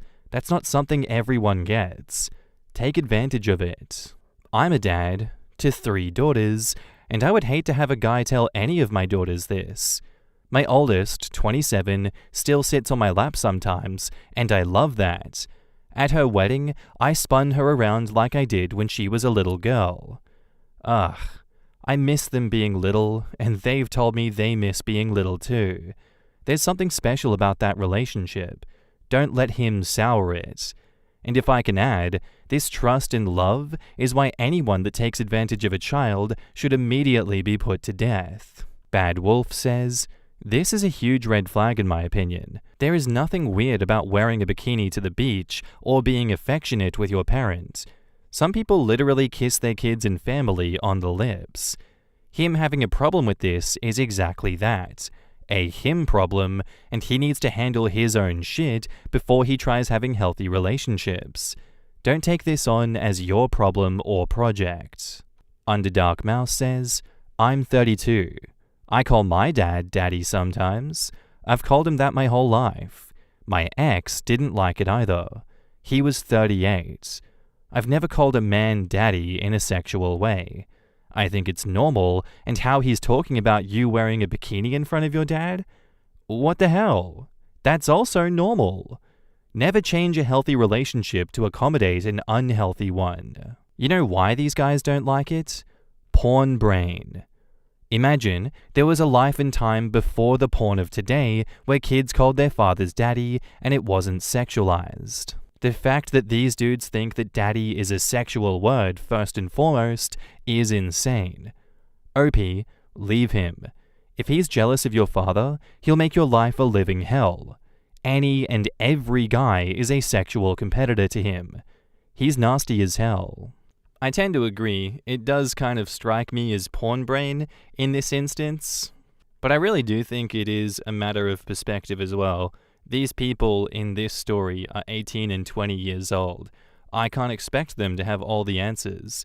They have not lived a full and varied life where they have seen things from other people's perspectives. They have seen how other people can be so accepting of things that they themselves in their limited life experience recoil at and say, that is weird, that is not my normal, this is abnormal. In many ways, this is very much a cultural shock, and I see where the reaction is coming from. I think he overreacted by phrasing it like he did and somewhat shaming you and putting you down for it, for just having a normal, from your perspective, a normal relationship with your father. And in many respects, a healthy and loving relationship with your father. That yes, as the commenter pointed out, a lot of people don't get the opportunity to have. And it sounds to me like he has not seen examples of healthy and loving relationships like this. I don't think you're overreacting, OP. I just think that you guys are young and you're going to react to things the way you do. And now, on to the update. So, this is an update. Feel free to check out my first post on my page. I didn't expect it to get so much attention. Thank you to everyone who shared support and their own stories. It truly meant a lot. Yesterday, I spoke to him on the phone.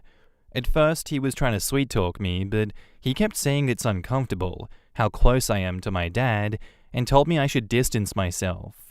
He called me a daddy's girl in a way that made me feel embarrassed and said that it's strange I still rely on my dad. I didn't know what to say.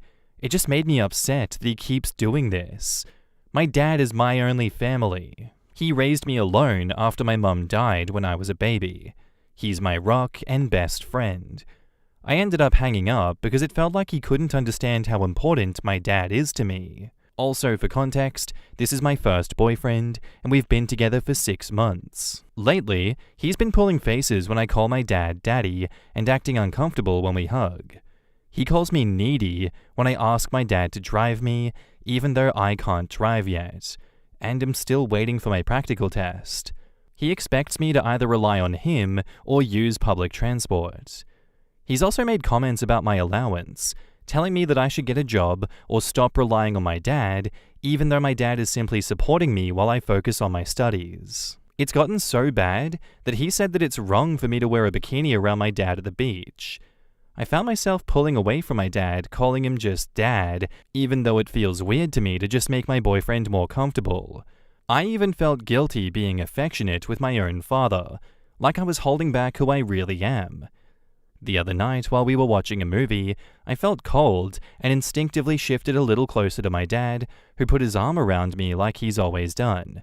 When my boyfriend came back into the room, I was about to move back, but before I could, he grabbed his phone and left.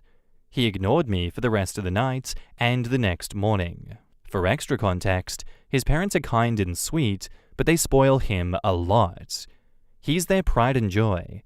Some people thought maybe he lacked a father figure, but his dad is very much in his life. They go hiking and play sports together. They also enable him a lot. He's honestly nice to me about everything else, just not when it comes to my dad. Anyway, this is the update. Thank you again for all the support. He says, please pick up. I wasn't trying to offend you. She says, honestly, I'm exhausted that we're going around in circles. He says, these are my boundaries. That's all. If you respect them, we can be the happy couple that we've always been. And OP says, it makes me really sad that you see my love for my dad as a bad thing. I never thought that I'd have to explain something so normal. This is tiring. Listen, I'll keep it simple. If you cannot stand me being around my dad, or even being close with him, this is not going to work. It is my deal breaker. And he says, well, it's a deal breaker for me. That shit's weird and I don't like it. And OP says, I don't want to change anymore. And he says, don't call him daddy. That's disgusting. OP says, you know what's disgusting? You being jealous of my old man. And he says, he's not old. He's 46. Guy looks like Anthony Starr actor. It's funny how you're downplaying it. All of your girlfriends find him attractive. OP says, I don't want to imagine what you're implying. I don't even know how to respond to that. All of this is gross. Get help. And he says, I don't need help. And OP says, and 46 is old. And yeah, this is definitely over. And he says, well, I can't be with someone who thinks it's okay to be treated like a princess at 18. Grow the hell up. It's embarrassing. I told you how I felt, and you disrespected my boundaries. I'm the only one that you should be affectionate with, but you can't help yourself. And OP says, you're trying to cut me off from my only family member because you feel uncomfortable that I'm an affectionate person. You grow up. Lol, bye. And he says, well, I tried to communicate, but whatever. It's done. In the comments, Angel the Geek says, I'm a dad of 2 girls and 1 boy. I'm shocked with what I just read, and I would definitely lose my shit if my daughters ever changed with me. Recently, one of my girls left the boy that she was with because he told her something a little similar and she was turned off by it. He stated something along the lines of, well, I'm your new man and he no longer needs to worry about you. I will always worry about my kids, each and every day. I don't care who they are with and if said person thinks they're doing everything to protect them. I'm always going to be there for my kids. I'm always going to be dad, and they will always be daddy's little girls, and they know that. Sorry, I just got really passionate about this. You need to break up with him. This will only cause more problems later in the future, and the change your family is going to see in you is going to turn to hate for your significant other. But don't worry, you'll find someone who's going to see who you are with your dad and truly appreciate it. Because he knows he'll always have to share you with your dad. And OP says, thank you for your response, and I broke up with him. He's blocked. No one's gonna pull me away from my daddy. I apologized to my father and told him everything. He was fuming. I should have ended it months ago. I was naive, but never again. Banana Girl 2689 says, I'm so glad at this young age you're learning what not to accept in a relationship. Don't ever open the door for him again, and find someone who does treat you like a princess. I'm 36, and my fiancé gives me queen treatment. You deserve nothing less. Am I the asshole for divorcing my husband for being infertile? I, 29 female, have been with my husband, 29 male, for 6 years, married for 3. We both come from family-oriented backgrounds and have always wanted kids. We're financially stable and can provide a child an amazing life. We've officially started trying for a baby in early 2023. After months of nothing, I started to get worried. I wanted to get our fertility checked then, but he said that I was being a worry rat, and let's wait a year of trying before we get any testing. A year was in February, and I scheduled our testing then. The results shocked us. We were both ignorant and assumed that I was the one with the issue if there was one. I mainly see women talking about being infertile, so it didn't cross our mind that it could be something else. The doctor calls us, and in one of the worst days of our lives, tells us that my husband has a condition called azoospermia, meaning he has no sperm.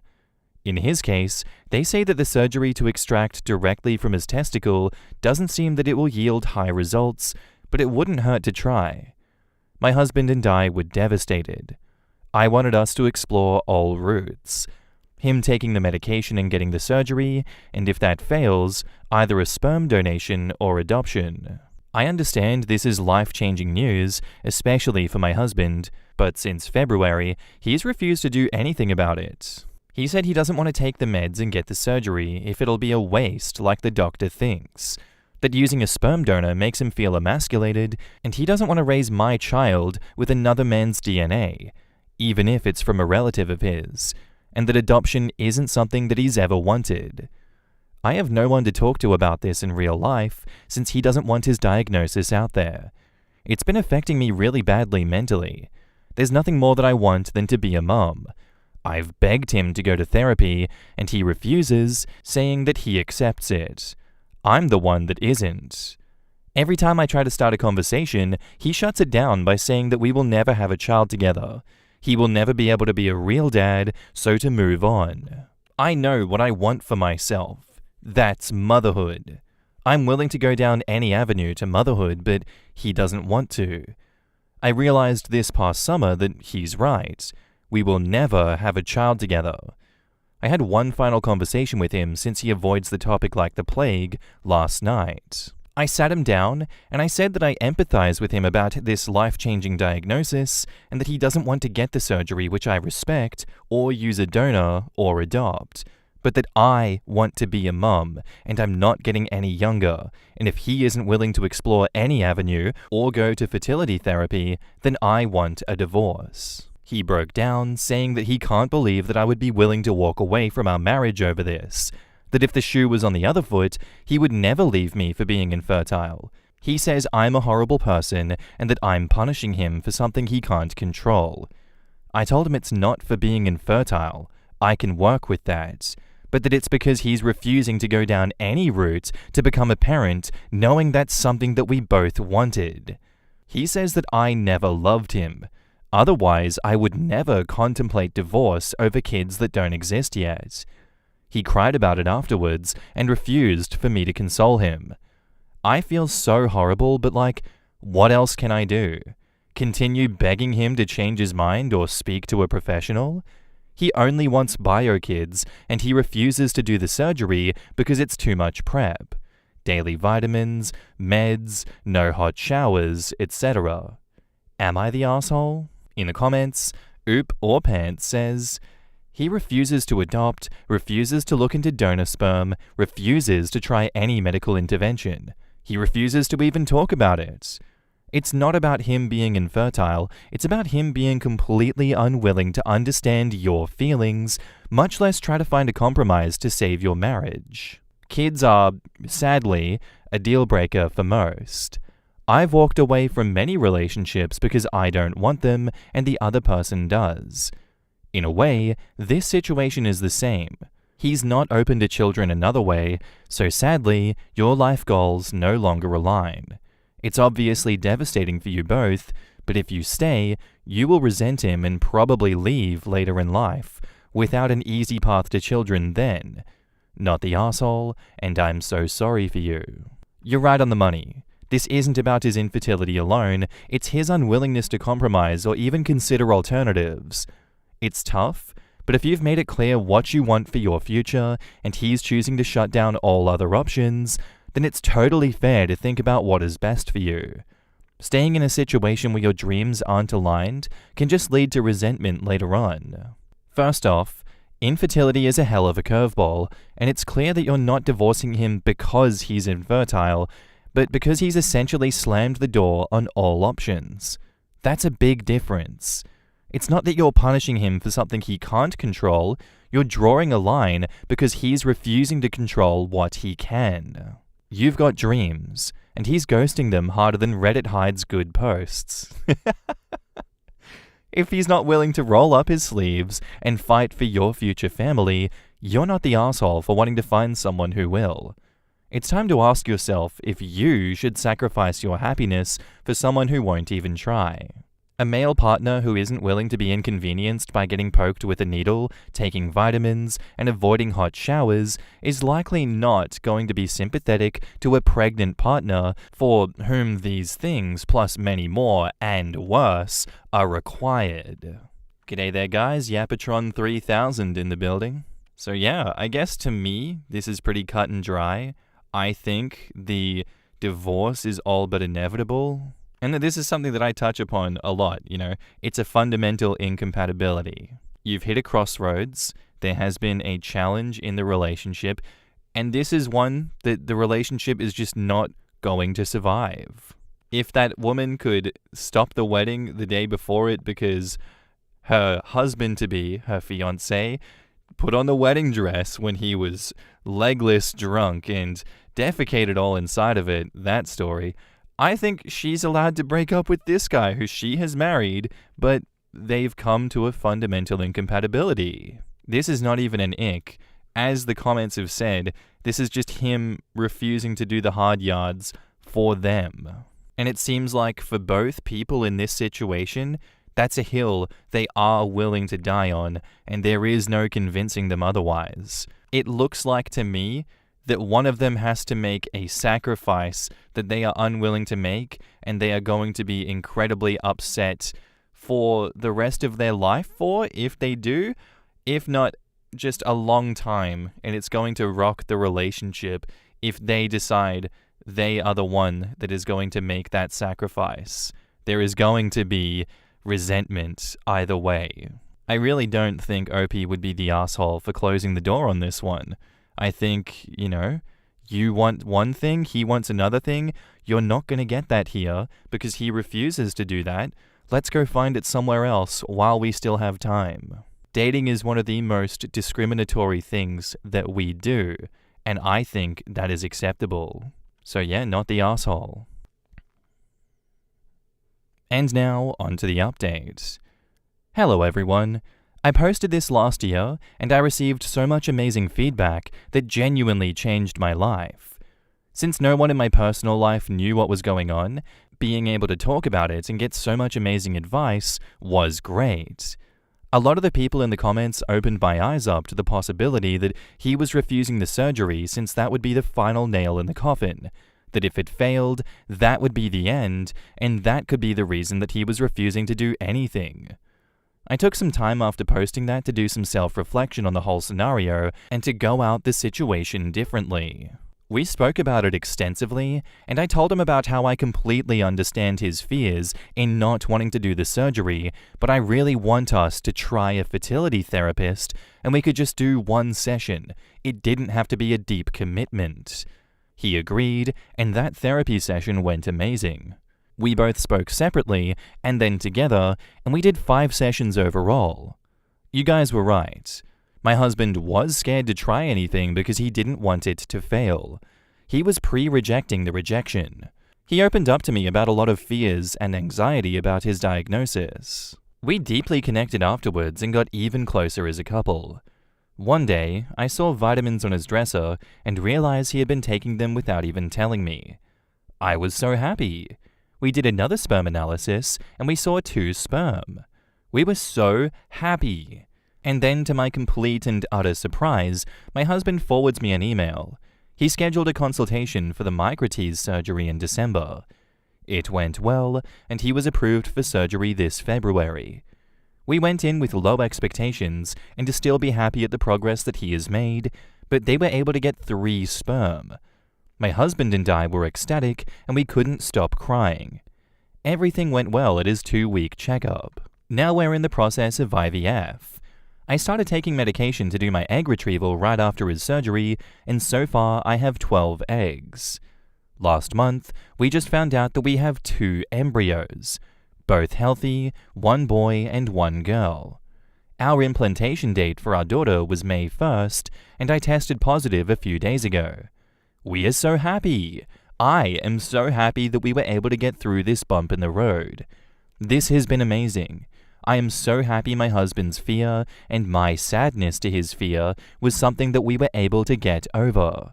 We have both extensively apologized to each other, him for shutting down and wanting to give up, and me for not being more understanding to that life-changing news.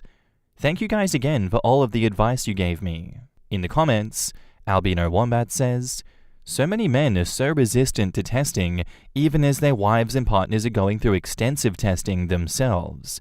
A friend of mine's husband did the same thing, refused to get tested for a year, insisted he was fine, and then of course he was the one with fertility issues.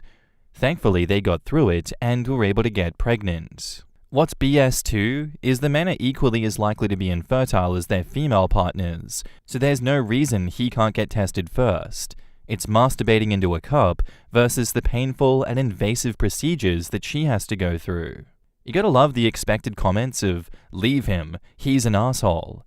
instead of understanding that he was grieving like her, but with the added guilt of him being the problem. Reddit relationship advice is so harmful, and so many don't realize it. I can't help but feel like if a man was threatening to leave his infertile wife, the comments would be blowing him up as an unsympathetic, sexist asshole who only thought of her as a uterus. And yeah, I completely understand that perspective. I'm happy that it worked out in this situation, but as we see, it doesn't always work out that way. I won't lie, I was genuinely surprised and shocked that they were able to fix this issue. This seemed irredeemable to me, but not everything in life is this way. And I completely understand that, and I accept that. Yes, some people on relationship advice subreddits can give abysmal advice. And yes, this comment from El Gosso can't help but feel like if a man was threatening to leave his infertile wife, everyone would come down on him. Welcome to life. People are emotional and will react to things. Isn't that so crazy? Some people feel more strongly towards one side than they do another. Man, tribalism is a hell of a drug. That's all I'm saying. I am endlessly happy for OP and OP's husband that they were able to figure this one out, go through the storm together, and come out on the other side with a child, achieving what both wanted out of this situation. Best of luck to them going forward. This is an amazing story to start with. So thank you for that story, OP. Very much appreciated. Our next post is by user Narrow Estimate, and it's titled, "Am I the jerk for not letting my friend bring her dog to stay at my house while she visits? I'm 32, and I live in a quiet suburb with my partner and our 2 cats. We have a small house with a fenced backyard and a guest room, and we actually enjoy having people over from time to time. I work from home as a freelance writer, so I spend a lot of time in my space, and I'm kind of protective of my routine. My old college friend Kayla recently texted to say that she'd be in town for a week and wanted to hang out. I was genuinely excited, as it's been years since we've seen each other. But then she added that she'd be bringing her dog, Maple, a 90-pound golden retriever, and she hoped it would be cool to stay at my house instead of paying for a hotel or Airbnb. Her message was something like, 'You have a yard. It'll be perfect.' Here is where it gets complicated. I like dogs, but my cats absolutely do not. One of them is elderly and on medication, and both have had bad experiences with dogs before. The last time a friend brought a dog over for literally an hour, my older cat went into hiding for 2 days and stopped eating. It was a mess. On top of that, my partner has a mild dog allergy. It's not life-threatening, but after a couple of hours of exposure, he gets congested, itchy, and generally miserable. Hosting a dog for an entire week inside our home just isn't something that we can comfortably do. So, I explained all of this to Kayla as kindly as I could. I told her that I'd love to spend time with her, take her out for brunch, maybe go for a walk or have a day together somewhere dog-friendly. I even helped her look up a few pet-friendly Airbnbs nearby and offered to help cover the first night or 2 if cost was a problem. She didn't take it well. She said that I was being rigid and dramatic and that it's just a dog. And then she said that she thought that I'd be more understanding and implied that I was choosing my pets over people. Since then, she's basically ghosted me. A couple of mutual friends think that I did the right thing, but others say that I could have just made it work for a few days and that it's not that big of a deal. Now I feel torn. I honestly don't think I was being unreasonable, but part of me wonders if I should have just sucked it up for the sake of the friendship. So am I the jerk? In the comments, Commercial Loss 5042 says, "Isn't she choosing her pet over your partner's health and the health and stress of your pets? She needs to get a grip." A compromise would have been if she would have been okay with the dog staying outside for the entire week. But your partner's health always trumps a dog, and I'm a huge dog person. For your information, one of my sons has 2 golden retrievers, and they're one of the worst breeds to be around if you have dog allergies. Per my allergist, I've had to go through 3 years of allergy treatments before I could step foot in their house. A 90-pound golden retriever? No, no, and more no. It's one thing for people to expect you to put them up for a week to save money, no matter what the cost and inconvenience to you, but when they assume they can bring their animals, that's bullshit. Cats or no cats. I agree. It doesn't matter that you have cats, allergies, whatever. It's your house, and it's extremely rude and presumptuous of her to even suggest that she could bring her dog along. I think the other posters are right. She needed a place to stay for the week, and she is using you. I always love that the mutual friends will always chime in, but they themselves will never step up and actually offer their own homes. It'll be like, well, she came to you, so it's not a me problem. Oh yeah, but I have a wife and kids, so can't work at my place because we're already full, Buster. And because of that, we're going to donate your time and your space because not our circus, not our monkeys, that's a you problem. I think if Kayla can't take no for an answer and Kayla can't find any other reasonable accommodation for the dog, then sorry, Kayla, sucks to suck, that's just life. You're going to get rejected, you're going to get told no. And if your response to rejection is ghosting someone that was willing to go out on a leg for you, take you in, and save you money if it was just you, then I don't know. You've kind of burnt that bridge, Kayla. You don't deserve to stay at OP's house. What can we say? It's not a jerk move for saying no and having reasonable boundaries in order to protect your health and to protect your cat's health. Anyone with 2 brain cells will tell you that that is perfectly acceptable. You're not a jerk and you're not an asshole for standing your ground on this. Those other friends that said you could have made it work for a few days and it's not that big of a deal, they're assholes for not understanding where you're coming from and why this is actually a big deal. And now, onto the update. So after Kayla ghosted me, I figured that was that. I sent her one more message just saying that I was still happy to see her if she was up for it, and that I hoped she understood that I wasn't trying to be mean or anything, just realistic. I didn't hear anything back. Then, 3 days into the week she said she'd be in town, I get a text completely out of the blue. I'm outside. I hope the cats can deal with it for one night. I literally froze. Before I could even answer, she's knocking at the door with her suitcase and Maple, her dog. I opened it to talk and she just walked in. Maple ran straight into the house, barking, and my older cat just bolted upstairs in full panic mode. Total chaos. I told her kind of frantically, honestly, that this wasn't okay, and she needed to take Maple outside so we could talk. She said I was being ridiculous and cold, that my house isn't a temple for cats, her words, and that I clearly value animals more than people. I told her again, as calmly as I could manage, that she needed to leave. And that's when she snapped. She knocked over this little bookshelf that I keep in the living room with plants, books, everything flying. Then she grabbed a coffee mug off the side table and smashed it on the floor. For context, it was one of the last things my partner had from his grandma. He was right there, watching it all happen. We ended up calling the cops, and she stormed out before they got there, dragging Maple behind her, and I gave them her name and everything. We filed a police report, and I've started a small claims case for the damages. Between the broken stuff, an emergency vet trip for my cat, because he stopped eating again from the stress, and an urgent care visit for my partner's allergies flaring up really bad, it was just a lot. A few friends who originally said that I was being too rigid have since changed their minds after hearing what went down. Others are still like, that's just how Kayla is, which is honestly insane to me. How is that even remotely okay behavior? Anyway, I'm done feeling guilty. I tried to be understanding, I set a boundary, and I even offered alternatives. I was not mean. And she turned around and completely disrespected me, my home, and the people and animals that I care about. In the comments, not the jerk. And might I add, please consider adding a screened locked door to talk to people without granting them access to your home. They have one at Menards for $150, and anyone that is mildly handy can hang it up via YouTube explanation. Your, hopefully ex-friend, is nutso. Just because that's the way someone is, doesn't make you her doormat or hotel. She's the complete asshole here.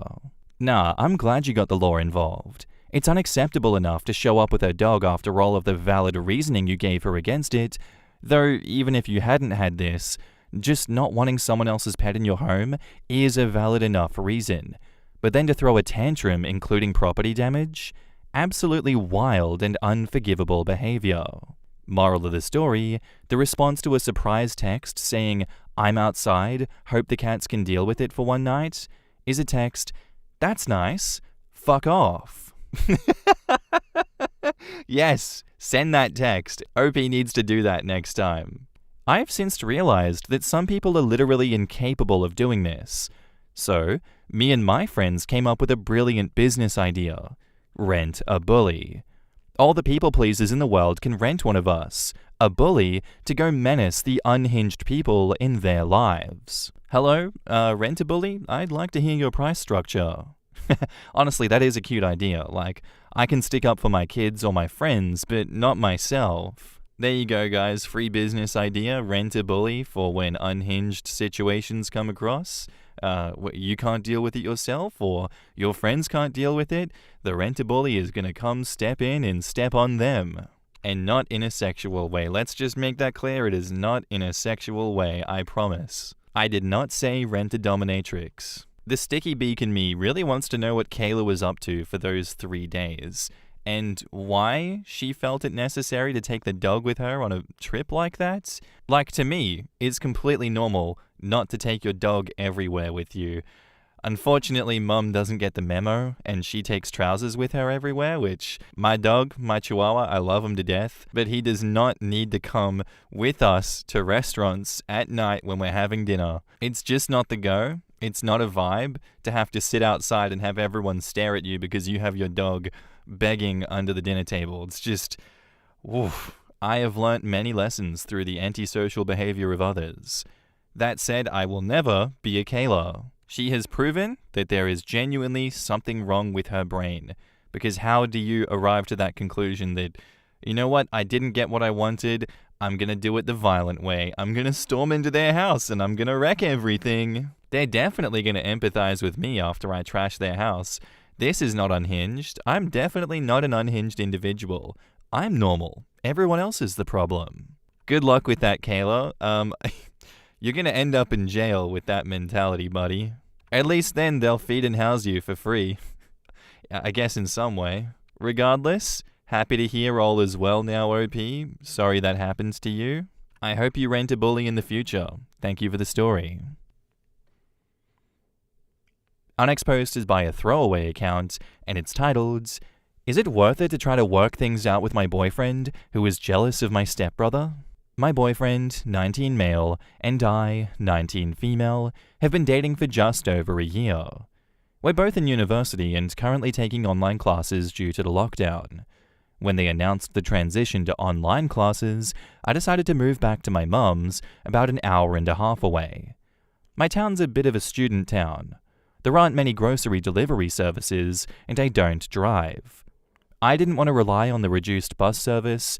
My boyfriend tried to convince me to move in with him, but I refused because I didn't like the idea of being an illegal tenant in a house with 4 guys and 1 bathroom.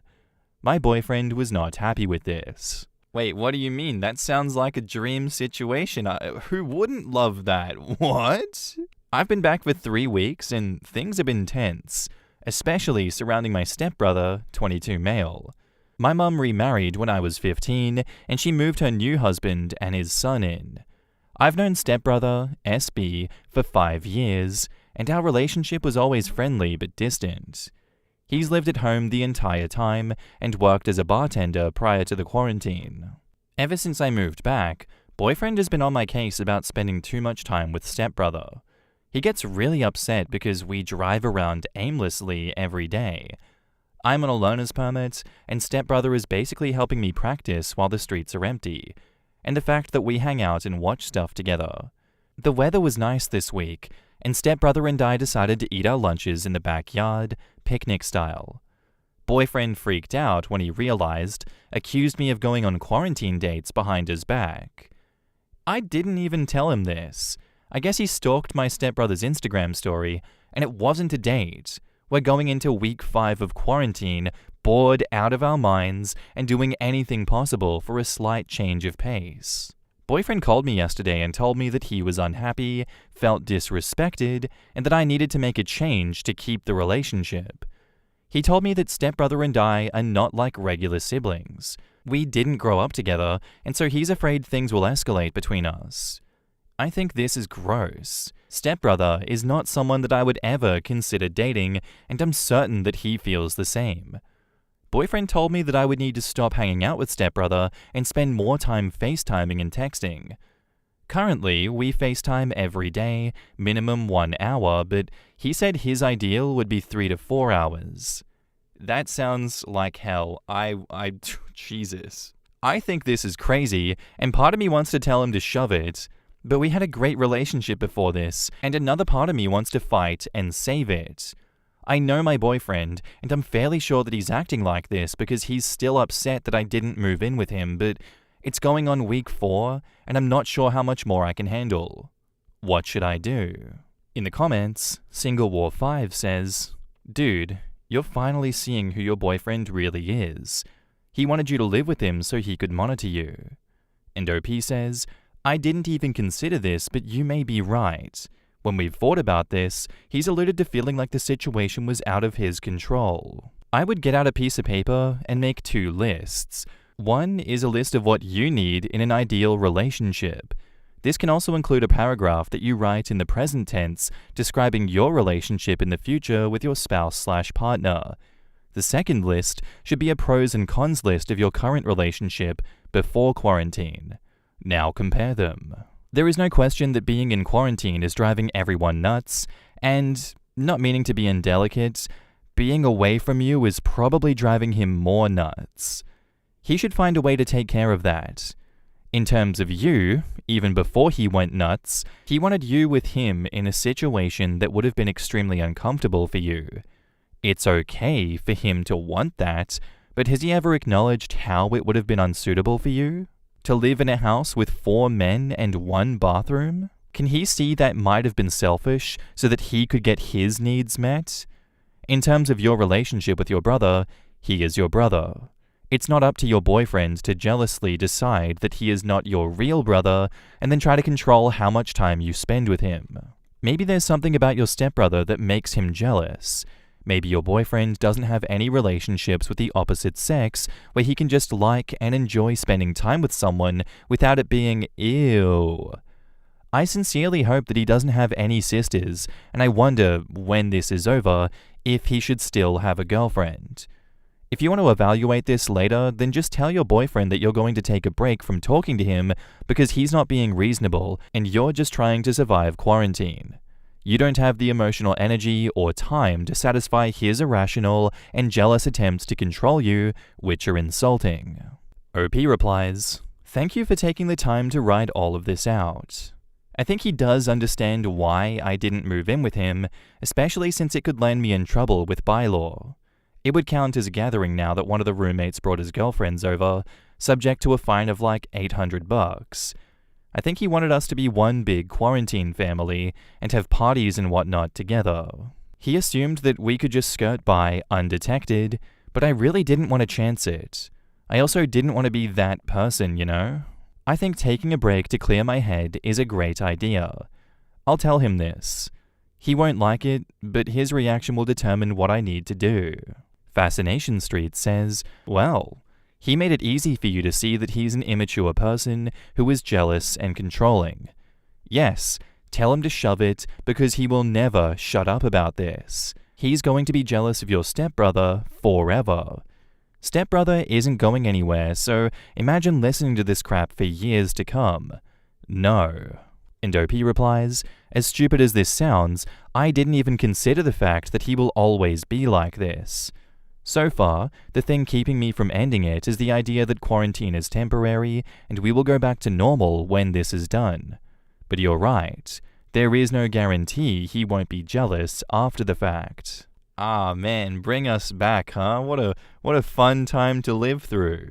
Guys, let's all do it again. Let's go back. Let's go relive the glory days of Pandemic 2.0. It's going to be so much fun to go over situations like this once again.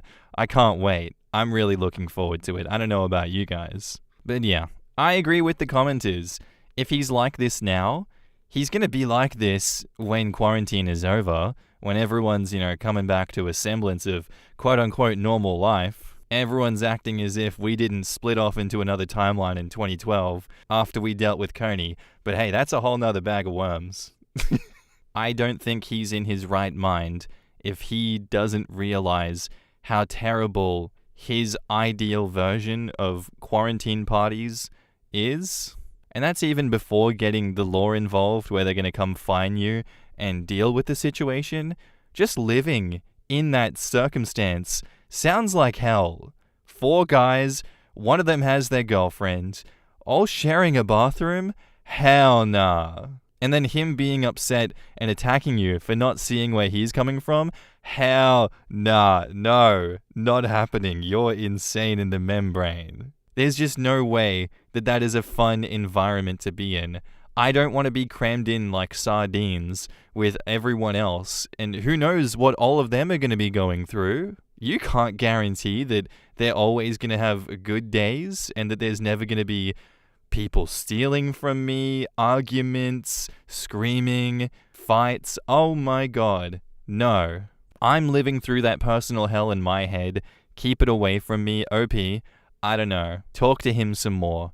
Get through to that man and be like, your ideals, your idea of a good time is all topsy-turvy, and you need to just think about it some more, because I'm not agreeing to any of that.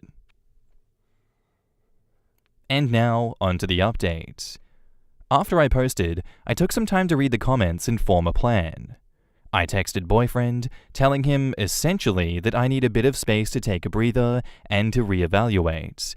I made it clear that I didn't want to break up, but felt like I was always being monitored, and I wanted to make a game plan to have healthy communication through this pandemic. He called me, super upset, and accused me of choosing stepbrother over him. I told him that it wasn't about stepbrother. It's not like I chose stepbrother. He's literally just someone I get along with, who I can hang out with during the pandemic. I explained to him that it was not like I was spending every waking moment with him. I do my homework in the morning, we hang out in the afternoon, and my evening time is divided between the 4 of us. Mum, stepdad, stepbrother, and FaceTiming boyfriend. Boyfriend then accused me of doing special boyfriend activities with stepbrother. He told me that it was always his dream to teach me to drive. He doesn't even have his permit, so am I supposed to wait around for him to get it? Also, apparently me teaching stepbrother how to bake bread, which is stupid because I was going to make bread to begin with, and stepbrother helped by moving the heavy mixer, eating half of the almond slices, and taking pictures for Instagram. Babe, what do you mean I didn't help? I literally ate half the almond slices. What else was I supposed to do? He also screamed at me for not moving in, saying how all of this would have been prevented if we were living together.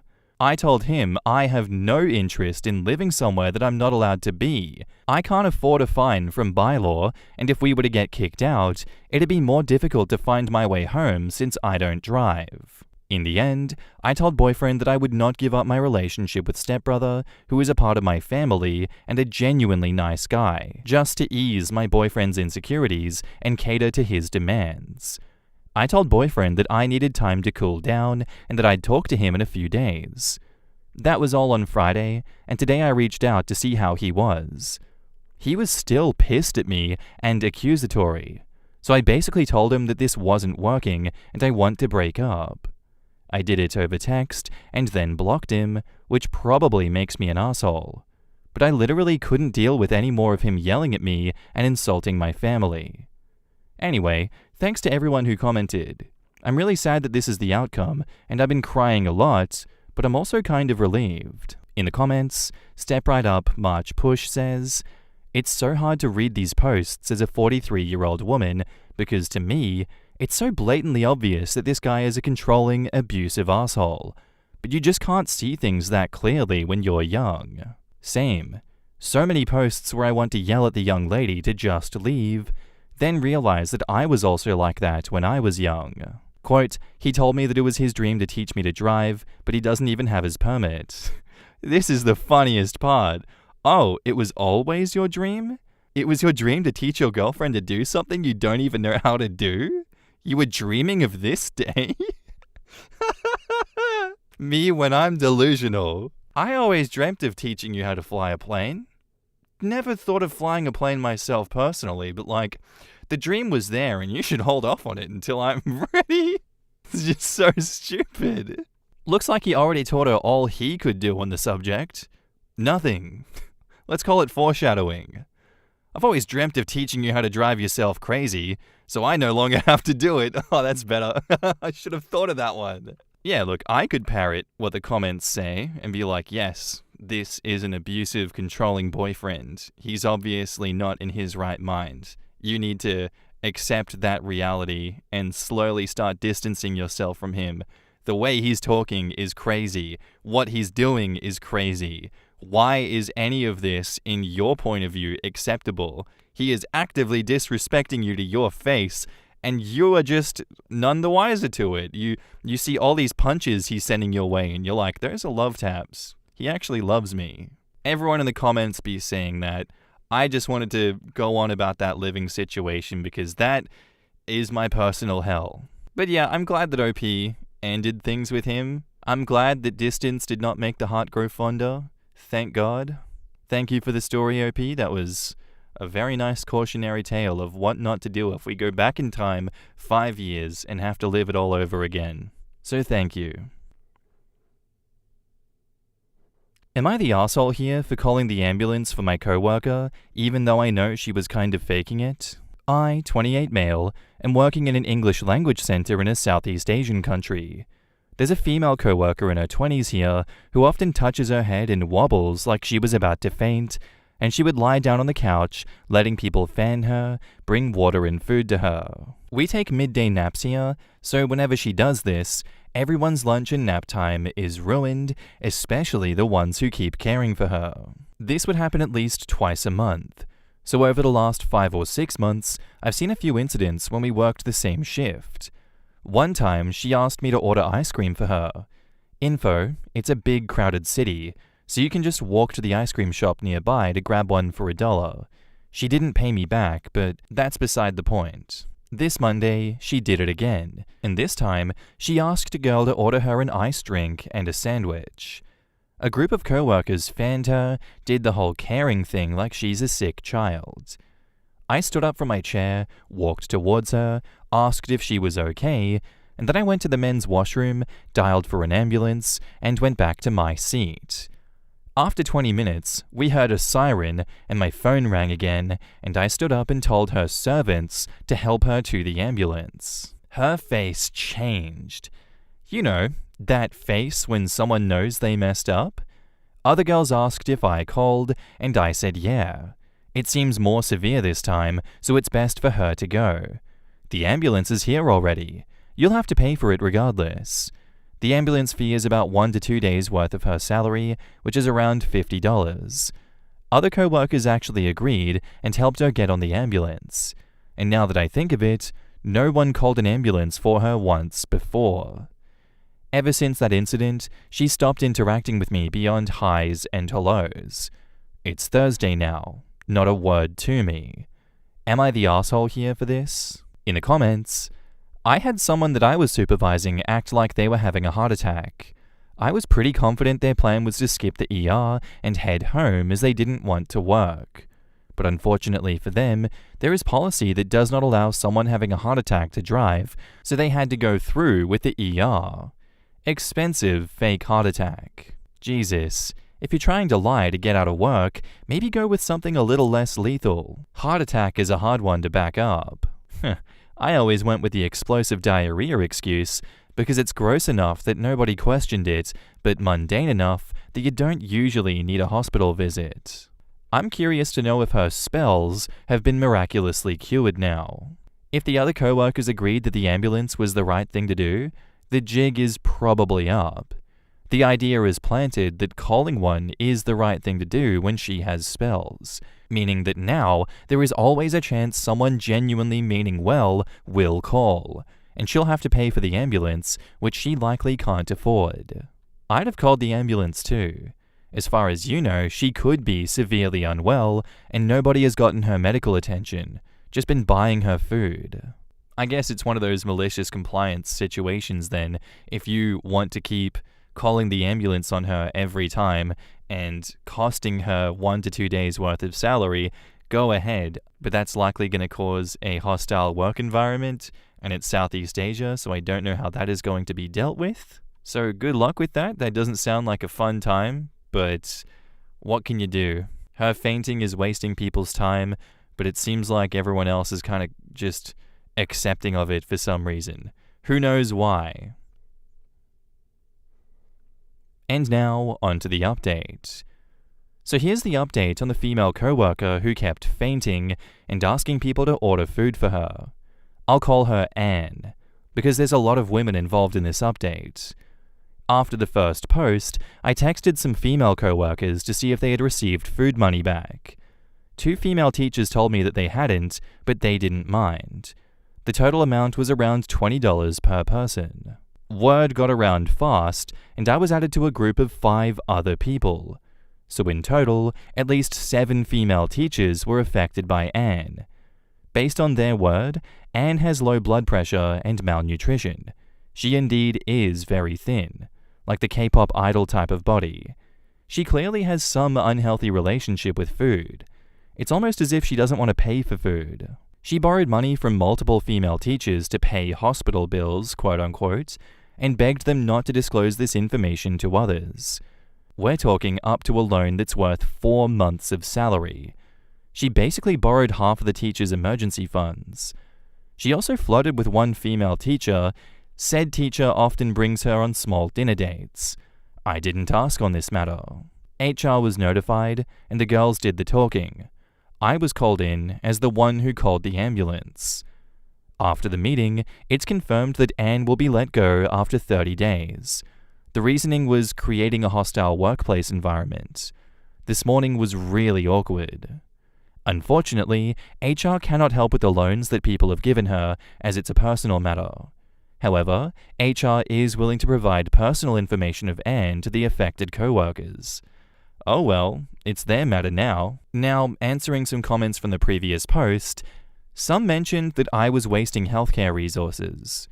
Well, she was examined and came back with a diagnosis. Some asked me why everything is so cheap. It's Ho Chi Minh City in Vietnam. Most things are affordable here except real estate. In fact, my overseas relatives literally book flights to Vietnam for medical care. Insulin here is like $3 to $7 per vial, and you can buy it at almost any public and private hospital. If you have a national healthcare ID, it's basically free. Some were worried for me because I accidentally slipped my personal social media page on the previous post. I don't really care, honestly. I'm considered a valuable asset, and I'm easy to work with. If anything comes up, I think the company and I will be able to solve it peacefully. Yes, people take midday naps in Vietnam. You're the odd one if you don't. If I'm not attending a class, I'm allowed to be online, doing TikToks, etc. Having a TikTok account is not a legal reason to be let go. And there's one Redditor here who was incredibly vindictive and was trying to antagonize me in the DMs. Girl, get a grip. You deliberately ignored all the other comments. You're blocked. Bye. And finally, don't lend your coworkers half of your emergency funds. Like, why? In the comments, I actually agree with the OP, in that it struck me as odd that no one had called an ambulance before this. I mean, if not the co-workers, none of the managers? Admittedly, I know virtually nothing about Vietnam, so for all I know, maybe that's not terribly uncommon. My mind just went to potential liability issues. Honestly, it'd have been okay if she was just getting ill. There are so many things which can go wrong with the human body, especially women. However, real or fake, she's using it, and if she was just skipping work, corporations losing money doesn't bother me, but you're taking money from your colleagues and not returning it, abusing their kindness, and that is a shitty thing to do.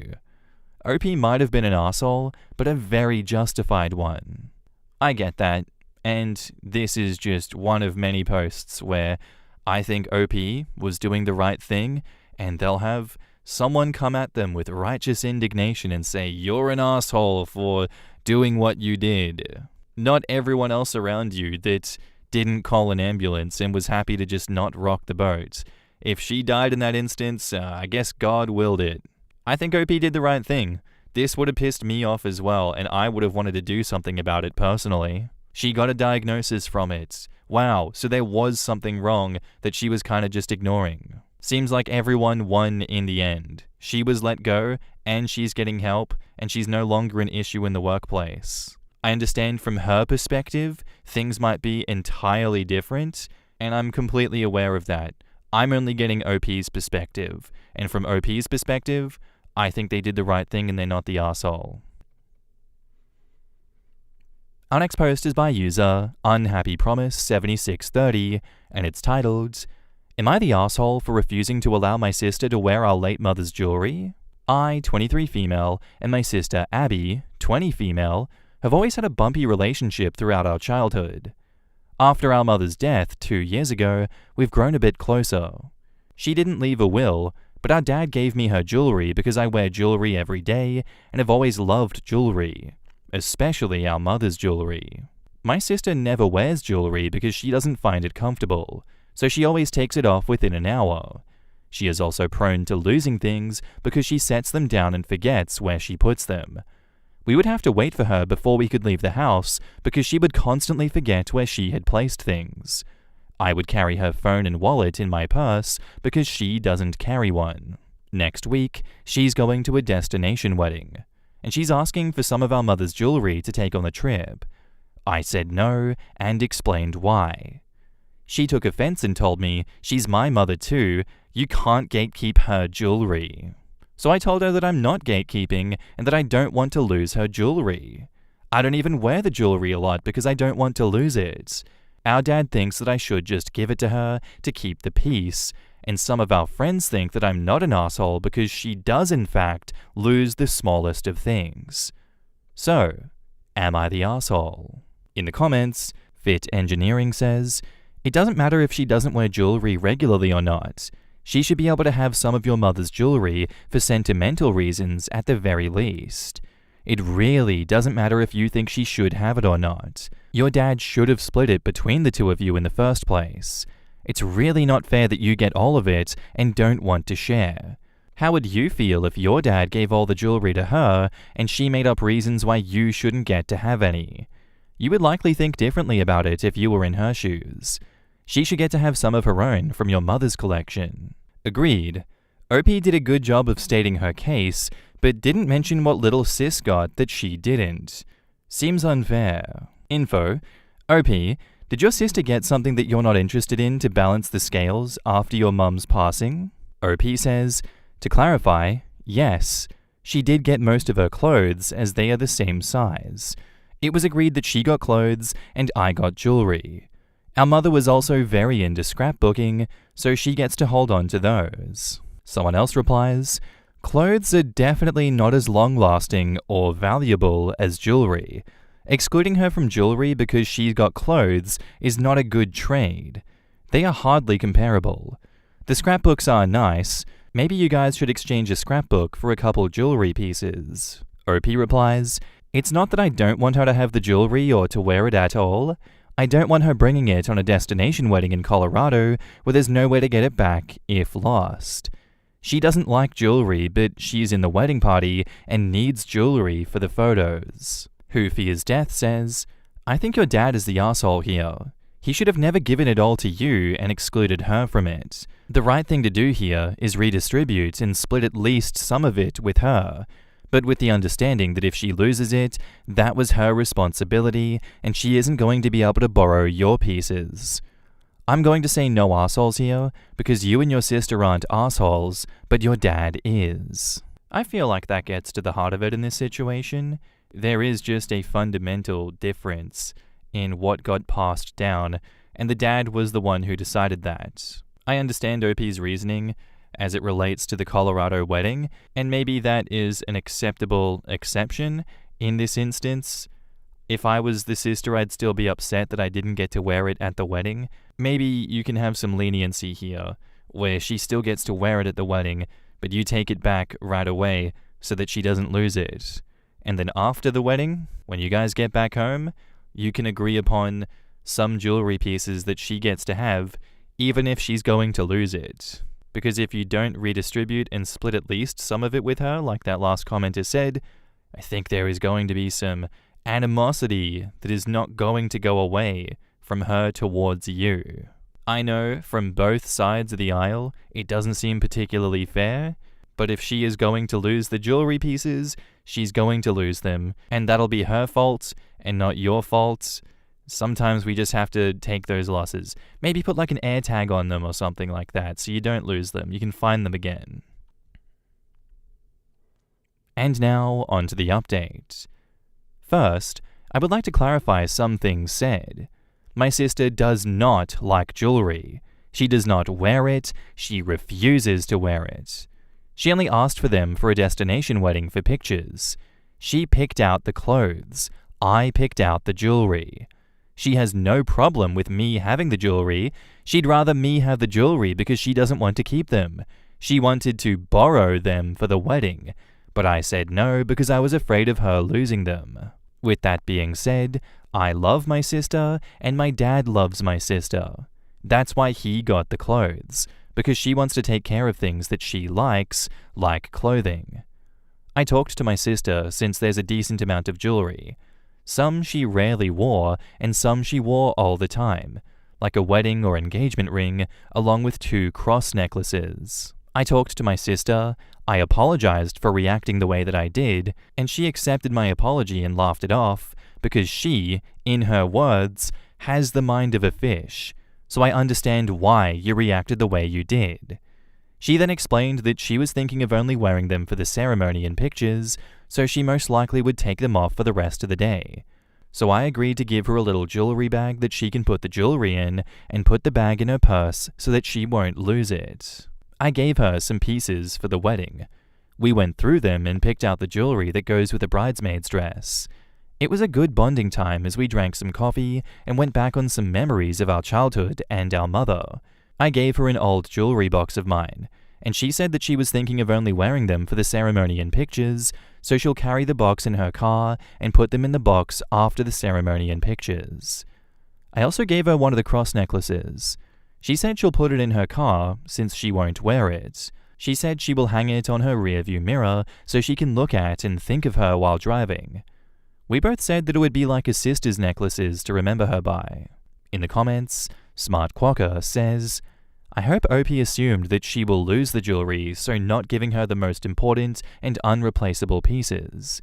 Being absent-minded sucks, but you have to plan for and around it. Yeah, I would have put an AirTag or tile in the jewelry bag. As someone who constantly misplaces things like my phone, keys, and wallet, the 3-pack of tiles I got on sale have saved me many minutes of searching my own house for things that I carry every day.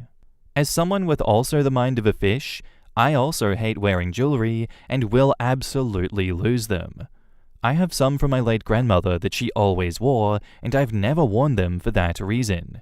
Instead, I use them as decorations in my bathroom and car to always have them in the same places. I don't know why the comments were so hard on OP.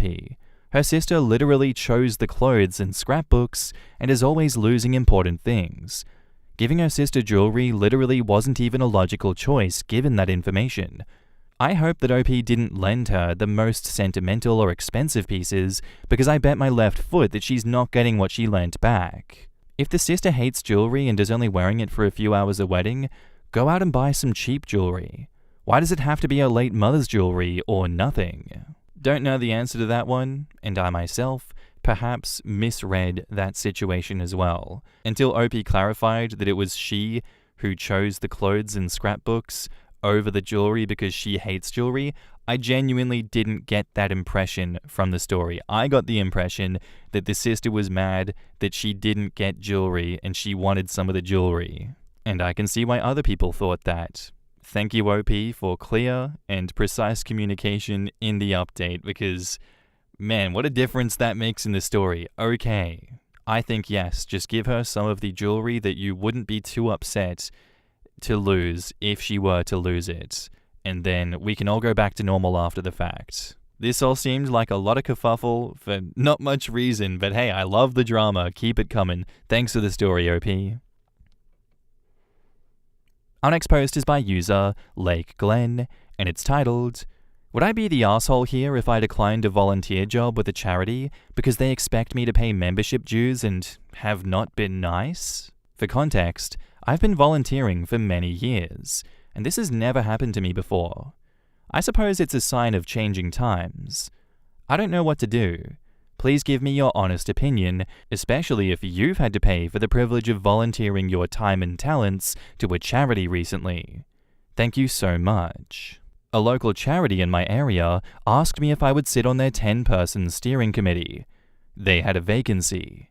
Of the 9 remaining people, 7 are employees/owners of large companies, big donors, gold sponsors of the charity. So when it was time for my interview with 4 members on a Zoom call, I specifically said that I would be joining on my own, not from a gold sponsor company, and I asked what the financial obligation of me as an individual would be. I was assured there were none. They told me that they are flush with cash from grants and not to worry about it. They were honestly great. I repeatedly asked what my responsibilities would be. They said mainly monthly planning meetings, a member outreach subcommittee, and event planning. Cool. I don't have money, but I do have time and talent to offer. My talents are professional. This has not been a problem before. Then I met the committee chairman by himself in a Zoom call. Let's just say that he was not very nice to me. He started by asking what I have to bring to the table. Why should they let me on the committee? I knew he had my entire bio. I am educated and so on, so instead of begging, I told him a side note true story that I was currently trying to get on the Founders Day garden competition judges panel in town, but without much success since those people are very cliquey and don't welcome strangers. We laughed, and he spent the rest of an hour bragging about himself and his work. At the very end of the hour, he squeezed in that they would be leaning on me heavily for event work. There was no time left to ask him to elaborate. Fast forward to Monday, I get an email from him telling me the committee met and voted me in. I just had to complete an application packet with my picture, and we will cover your annual membership. I was shocked that there was a membership fee to donate my time, but since he said that they were covering it, I just wrote back thanking him and saying that I'd get to work on the application packet. Later that day, I got a very terse email from his administrative assistant, one of the committee members that I had not met yet. She said in no uncertain terms he did not mean to say they were covering my membership fee. That's exactly what his email said, and they expected my prompt $100 annual payment. It took the air out of my lungs for 2 main reasons, and I need to know what you guys think. First, 20% of my shock was the money. I specifically asked all the people I interviewed with what would be the expectations on me, especially the financial obligations, since I'm not a wealthy gold donor and my employers are not sponsoring me on this or any other charity. Second, and 60% of the problem for me, is how disrespected I was. Talked to like I was in 3rd grade. Not an ounce of appreciation for the amount of event work that I'm about to be responsible to deliver to them, or any effort to be friends in the process. Like I was applying for a paid job. Third, the remaining 20% is my concern, that more unwelcome obligation surprises await me if I take this on. Twice he has surprised me with weighty things. Honestly, I want to run away now before I'm knee-deep into the work and letting down the other nice people at this charity. If I bail, what, if anything, should I say is my reason? I've been drafting all kinds of short replies in my mind for 3 days, and nothing is sounding good. Help. In the comments, Laughing Fox Creates says, I've worked with various charities for years, and run fast. There are plenty of normal organizations that will be grateful for your help. Kat says, not the asshole, I would reply to that email, attach the note about the membership being covered already, and CC in everyone that you talked to. Ask for clarification on the membership dues, and after you get whatever answer, tell them thank you for the clarification, but you are no longer willing to apply. Have the day they deserve. It eliminates the telephone game between members and lets them all know that there was some sort of communication breakdown. Not my area of expertise, but yeah, doesn't sound like a good time at all. You're signing yourself up to get bullied and abused and belittled when you're the one that is going out of your way to do so much for them. I understand wanting to get into that cliquey group, to be a part of a judging committee, a judging panel, but there has to be other ways around it, instead of putting yourself in the firing line of abuse for the possibility of getting yourself into those similar social circles. I don't think this is worth it personally, especially if this is the warm welcome you receive. Imagine when you're in there and they are more comfortable with you than they are now. No thanks, not the asshole. Get the hell out of there. And now, on to the update. Thank you so much to everyone who read and commented on my post about the charity that wanted me to pay them dues out of my own pocket for the privilege of donating my time and talents to their committee. I read every single comment. Your feedback really helped me to feel better. There was a huge outpouring of support for me and agreement that I was seeing signs of a dysfunctional group, to trust my gut and resign promptly. So that's what I did. I first emailed the very kind person who initially approached me to ask if I would join their charity's committee. I wanted to show her the courtesy of hearing it from me first. My interactions with her were honestly always great, and I felt bad. I told her that I withdrew my name, gave no details, and I wished her all the best. She replied immediately with the sweetest email, offering to talk about it, and probably next week we will have a call. She asked me to please keep an open mind, that maybe it'll work out in the future. Then the main email. I copied the secretary's rude message to me about membership fees and forwarded it to the chair. I double-checked, and as many of you correctly guessed, she had not copied him on it. My email to him was brief and polite, and followed your recommendations. I said that upon reflection, we would not be a good fit, and I was withdrawing my name from further consideration. I wished him all the best in the future. He emailed me back asking if we could talk about it. I replied, thank you. Perhaps we could collaborate in the future, but I was so glad to get away from this group and his leadership that I don't actually plan to revisit this for at least a year, if ever. I want you all to know how very much I appreciate your encouragement. You said to trust my gut, to not tolerate disrespectful treatment, that from your painful experiences, you cautioned it would probably not get any better, that nothing is worth my peace, and that I can find a volunteer experience that will appreciate me and not require me to pay for the privilege. Thank you all. One gentleman suggested that I should put up with the shit treatment and pay the money because this is what is required to climb the business ladders in society and improve my life.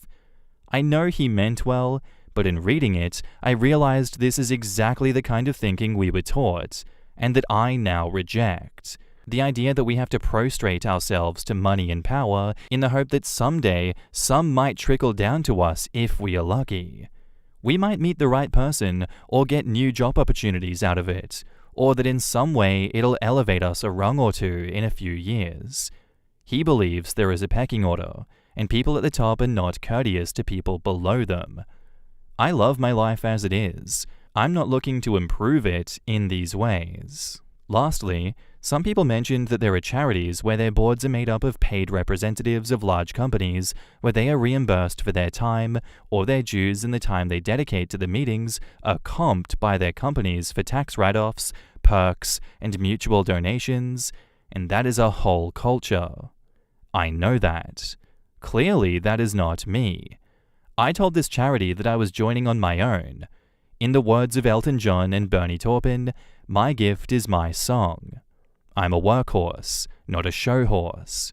I was not aiming to reap any business contact benefits from the volunteer work, just to be treated kindly and to serve my community. I'll keep looking for other places to share my time and talents.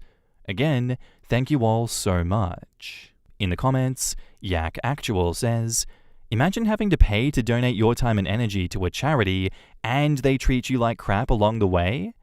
Nope, I'm out too. Good for OP for having self-respect for themselves. all the responsibilities of the steering committee, all of the pain of essentially being an unpaid intern. Don't you mean a paying intern? Heh. The final filter says, "This is hilarious to me that OP is volunteering her free time and they want OP to pay them money? I would really like to know what the hell is going through these people's heads, because that is ridiculous."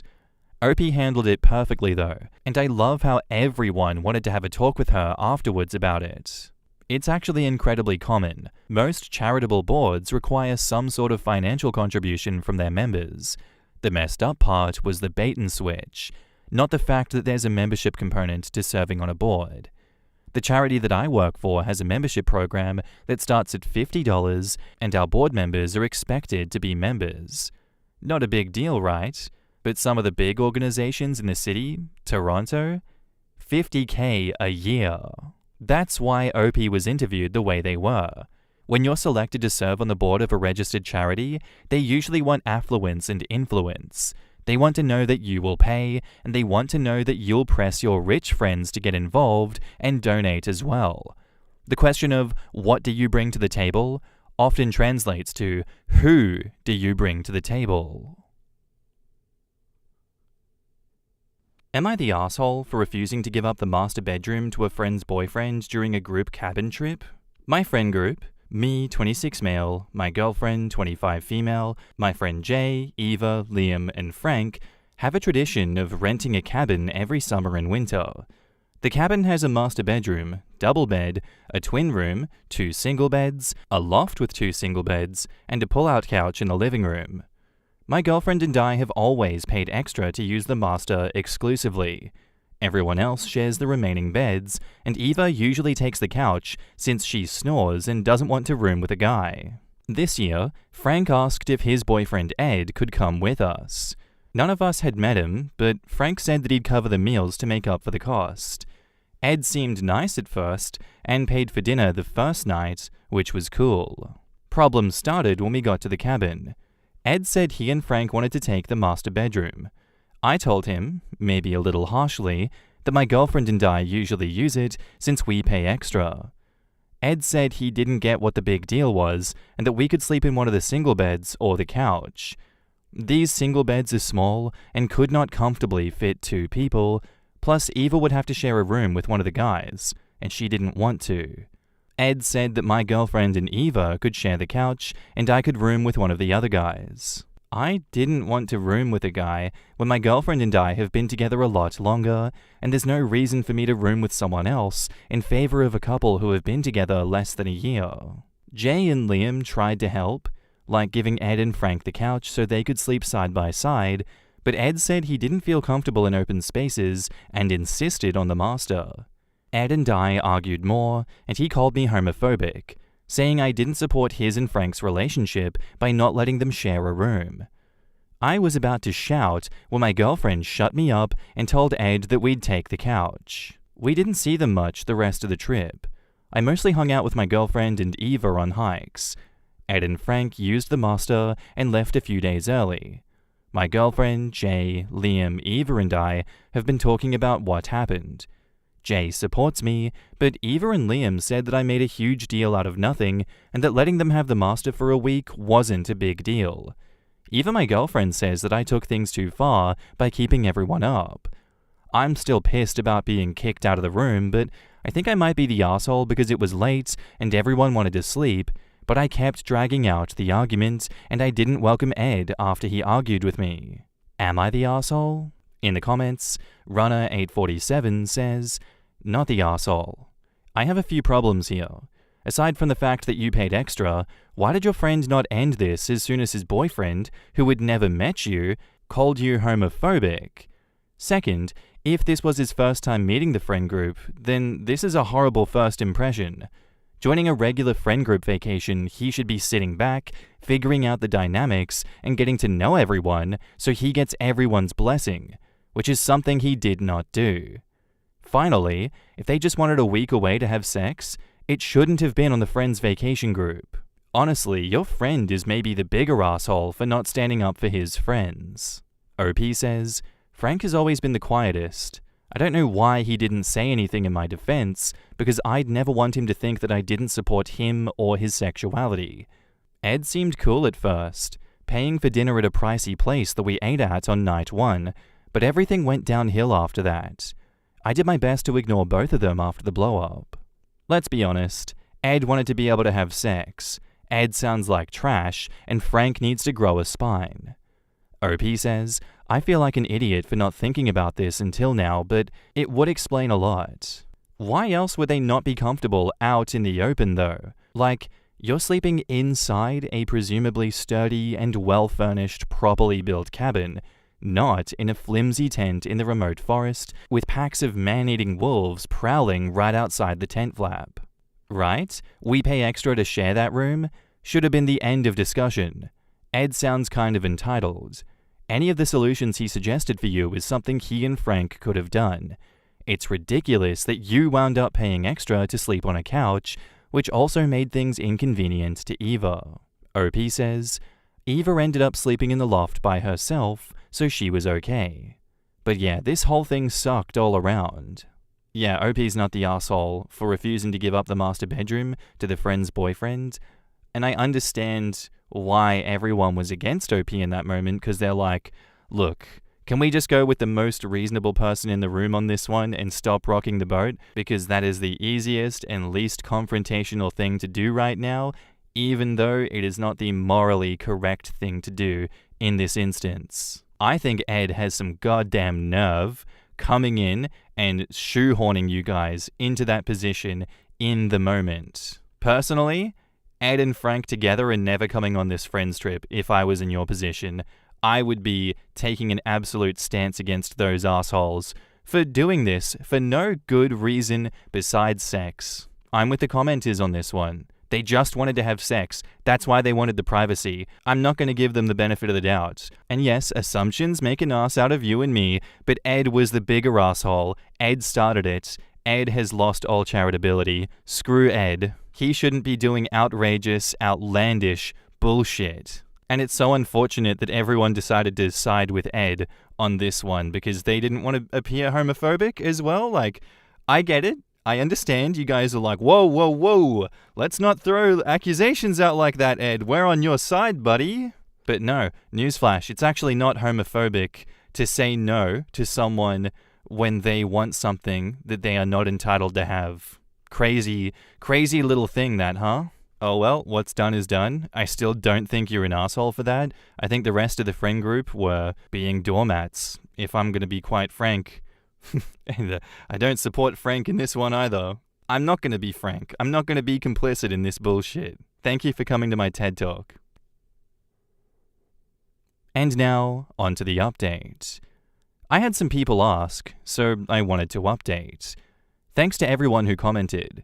I realized I needed a bit of distance from this group for not having my back.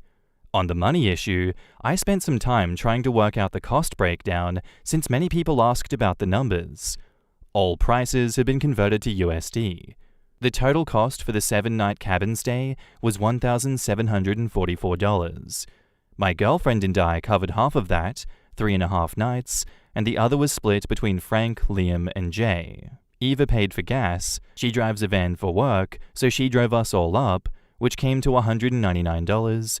Ed paid for 3 meals and snacks, which came to $230, $157 for the first meal, and $73 for snacks and 2 fast food runs. What everyone paid. Me, $436, girlfriend, $436, Frank, Liam, and Jay, $290.67, Eva, just under $200, and Ed, $230. So Ed covered almost the cost of one night, but it was significantly less than my girlfriend and I paid for the master. The 6 of us have been going to this same cabin for 5 years, and before my girlfriend and I got together, she and Eva used the master. The others are more than welcome to use the master if they pay what my girlfriend and I do, which I see now might not be super fair to them since we're the only couple in the group, so that we can afford it more easily. Like many said to do, I texted Frank and asked him to pay me and my girlfriend for 1 night stay on the trip. It might have been a little under, but I didn't want to argue anymore, and my girlfriend told me to sort this out and drop the issue. Frank paid me a few days later and asked if we could meet so he could explain what happened at our local bar. I want to see Ed there when my girlfriend and I arrived. It took some time for the conversation to start, but Ed eventually told us his relationship with his parents has been rocky due to his sexuality. A few months ago, before the cabin trip, he brought Frank home to meet them for the first time, and his parents made them sleep in separate rooms. Ed said that his folks implied that he and Frank would be kicked out if they didn't. He said that when I refused to let them use the master bedroom, it brought up those bad feelings, and he misdirected his anger at me.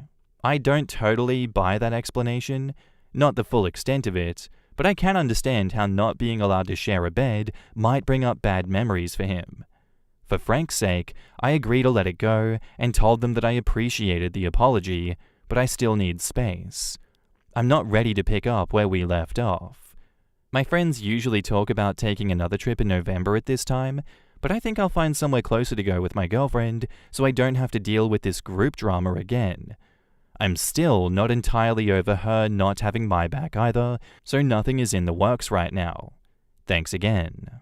In the comments, Poetry and Simple Things says, whatever his explanation is, tagging along with an existing group as an outsider to a trip that's basically a tradition of theirs, being invited to the trip by one person from that group after the plan was already made, and then kicking out 2 core members from a room they paid for is a shitty and entitled thing to do. Yup, totally not the asshole. Absolutely out of line. You join an existing trip, you get what's left. Also, dude, fighting with the group like the first night isn't a good look. And the whole, I guess we can pay more because we're a couple. Dude, as a couple, you paid 4 times what any one individual paid. This is not hard to be fair and have a plan well in advance, which they did. A last-minute guest does not change the plan for everyone else. I read the original, and I just want to say that I'm taking your side over the girlfriend. I would feel exactly the same way you do. The fact the girlfriend doesn't back you up doesn't necessarily mean she's wrong, but it does signal that you two have very different sets of values. Has this mismatch in values manifested in other areas of your relationship? It's something you're probably already reflecting on as you ponder your future with this person. I certainly would. She could have just been tired, and the argument was keeping everyone awake. Fair point, but I was also considering this comment from this current post. My girlfriend told me to sort this out and drop the issue. I take this as the girlfriend continuing to not have OP's back. And it's always fair to be boring and say, well, we don't have all the information for this one, so I can't really make an assessment because I don't know the full story. And yeah, when it's more sensitive issues, of course, I understand that. But this is fairly low stakes, so I'm happy with making assumptions. And I'm going to go with that one as well. It really does seem like there is a mismatch in the values between OP and OP's girlfriend. I really do feel like logically, just taking into account the financial difference that everyone put into this trip, why would you side with Ed and Frank? Oh yeah, we're paying 4 times what anyone in this trip is paying for, so of course, we're going to get the couch. Yeah, guys, thank you for that. How about, before you guys take over the master bedroom, how about you transfer us our share so that we can pay what you guys are paying currently and you can take over ours? How about that, huh? Marky the instigator here, guys. No one's getting a lick of sleep until I win this one. But yeah, it is very weird to me that after all is said and done, the girlfriend is still being like, ugh, I'm going to wash my hands of this. I don't even want to get involved. Are you going to sort this drama out, OP? It's like, bro, you're part of the problem too. How come it's all on me? How come you don't get involved and back me up here? What if I did the same to you in a very similar instance? How are you going to feel when I'm not supportive of you? You're not going to be very happy with me. So why should I be happy with you wanting to wash your hands of it now? Make it make sense. I don't blame OP at all for wanting to stay the hell away from that group for a good while, but I do think it's in everyone's best interests to tackle it at some point and not let this break the tradition or break you guys as a friend group. That would be unproductive. Definitely take time off, but don't take too much time off. Thank you for the story, OP. Our next post is by a throwaway account, and it's titled, My best friend is going to be a dad in the same time as me, and I hate it. I feel like a terrible person for feeling this way. I hate everything about it, and it makes me a very bad friend. Here's some context. My friend and I have always had the same interests in many things. He always had a financial situation better than mine and loves to have nice things. This creates situations where whenever I have something, he has the better one. Like, for example, I just bought a good computer. A couple months later, he shows up with a better one. A nice great camera with a nice lens. He'll get the newer, more advanced one. Anything I have, he'll have to have it too, just better. You guys remember Borat? This is my neighbor. He is pain in my assholes. Anyway, I don't want to believe he does it on purpose. We just have the same interests and he has more money, so it does just make sense. Anyway, this became a running joke between my wife and I. For a long time, I was having a successful relationship with her and he was struggling to keep a girlfriend. So when he finally found the one 10 months ago, we joked about it because she was a single mother that had a 5-year-old daughter. We joked that, okay, he had to one-up you on this one as well. You're married, so he had to find someone that would push him to the next step immediately. And so that was the joke for everything. And it was just a joke. When we decided to try for a baby, we joked about it too. You'll see that when I'm pregnant, he'll show up with twins. Well, you read the title. And when I knew that I was going to be a dad, I was very excited and I told him the news. I was feeling great about it. I was thinking that this would be an amazing moment, and him and his girlfriend asked a question, she gave us advice, they were great. And at some point, he says, well, he or she's gonna have a friend, I guess. And now I hate myself for the following. I was crushed inside.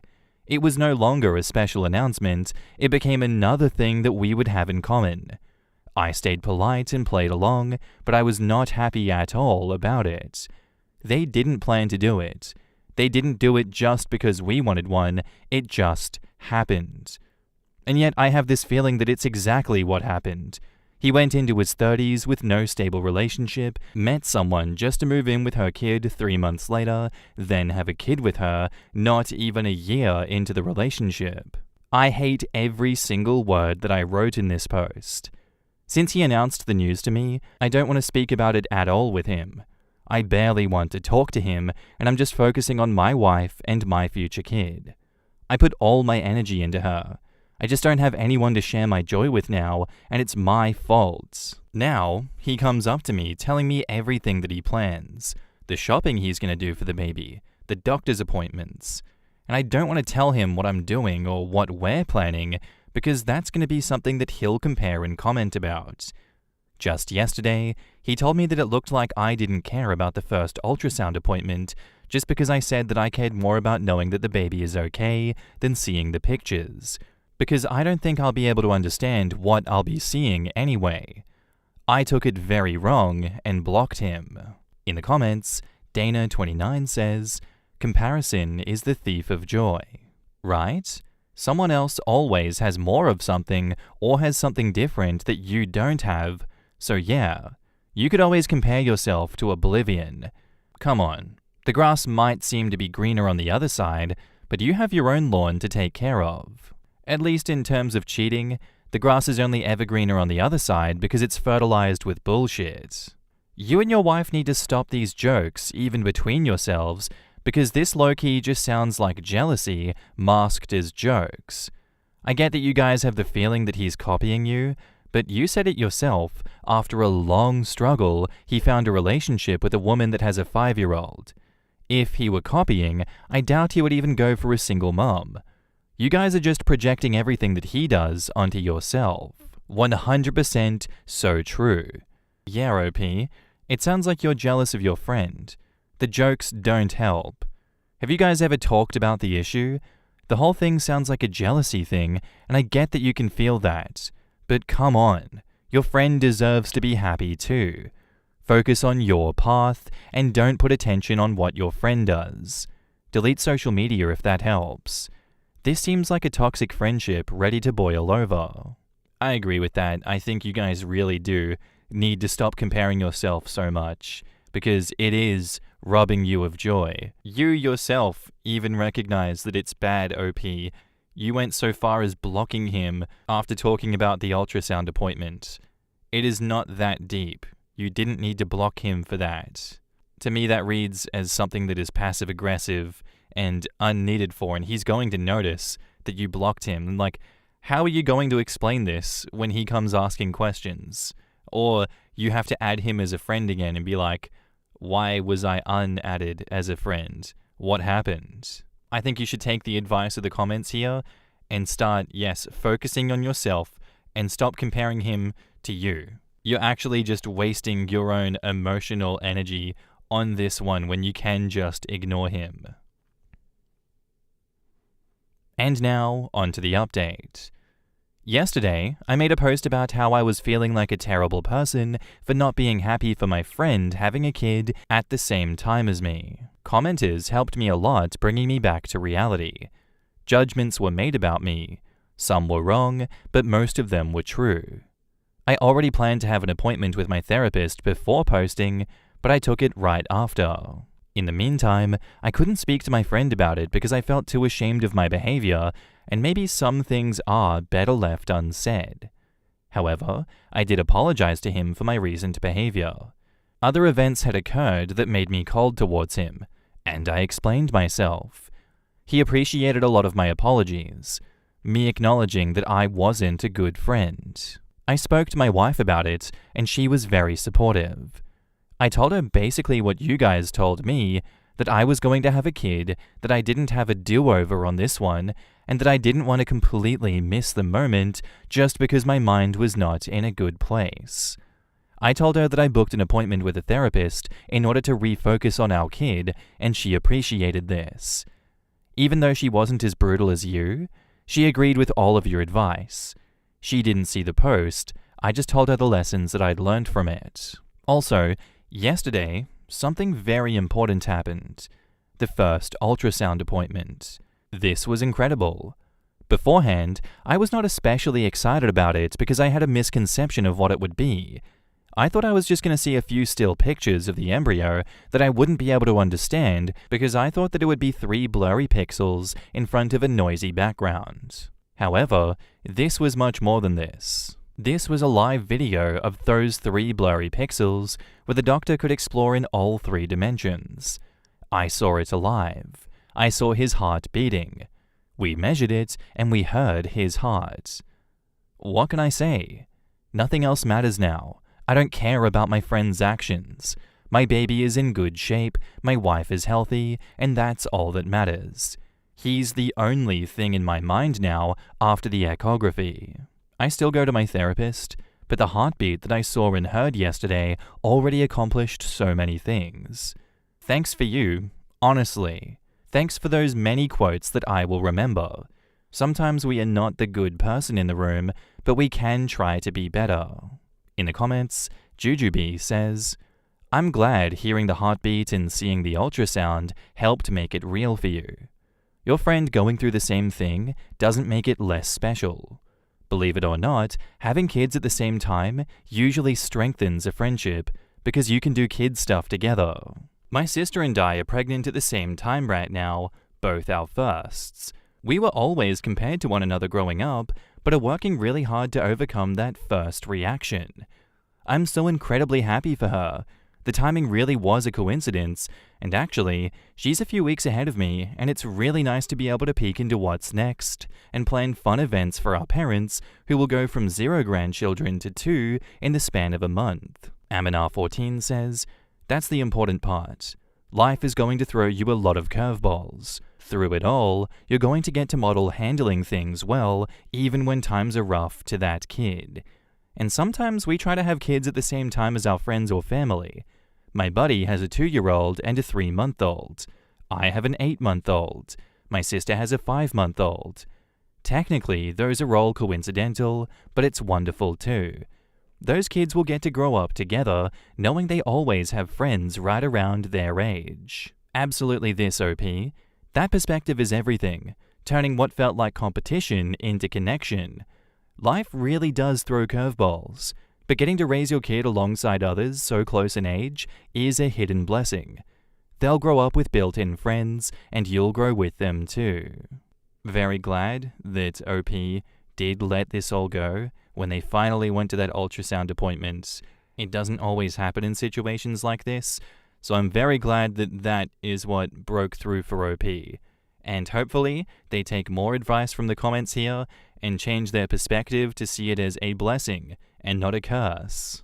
If they were able to maintain such a strong and genuine connection with their best friend here, you would hate to kind of see it broken by something like this, where most people would see it as a blessing that they have now 2 kids to raise that are similar age and can be friends and will bring them closer together. So thank you for the story, OP. I'm wishing you nothing but the best going forward. Our next post is by user Not a Doormat Naomi, titled, "Am I the asshole here for refusing to change my children's school for my husband after his ex-wife lost her high-paying job?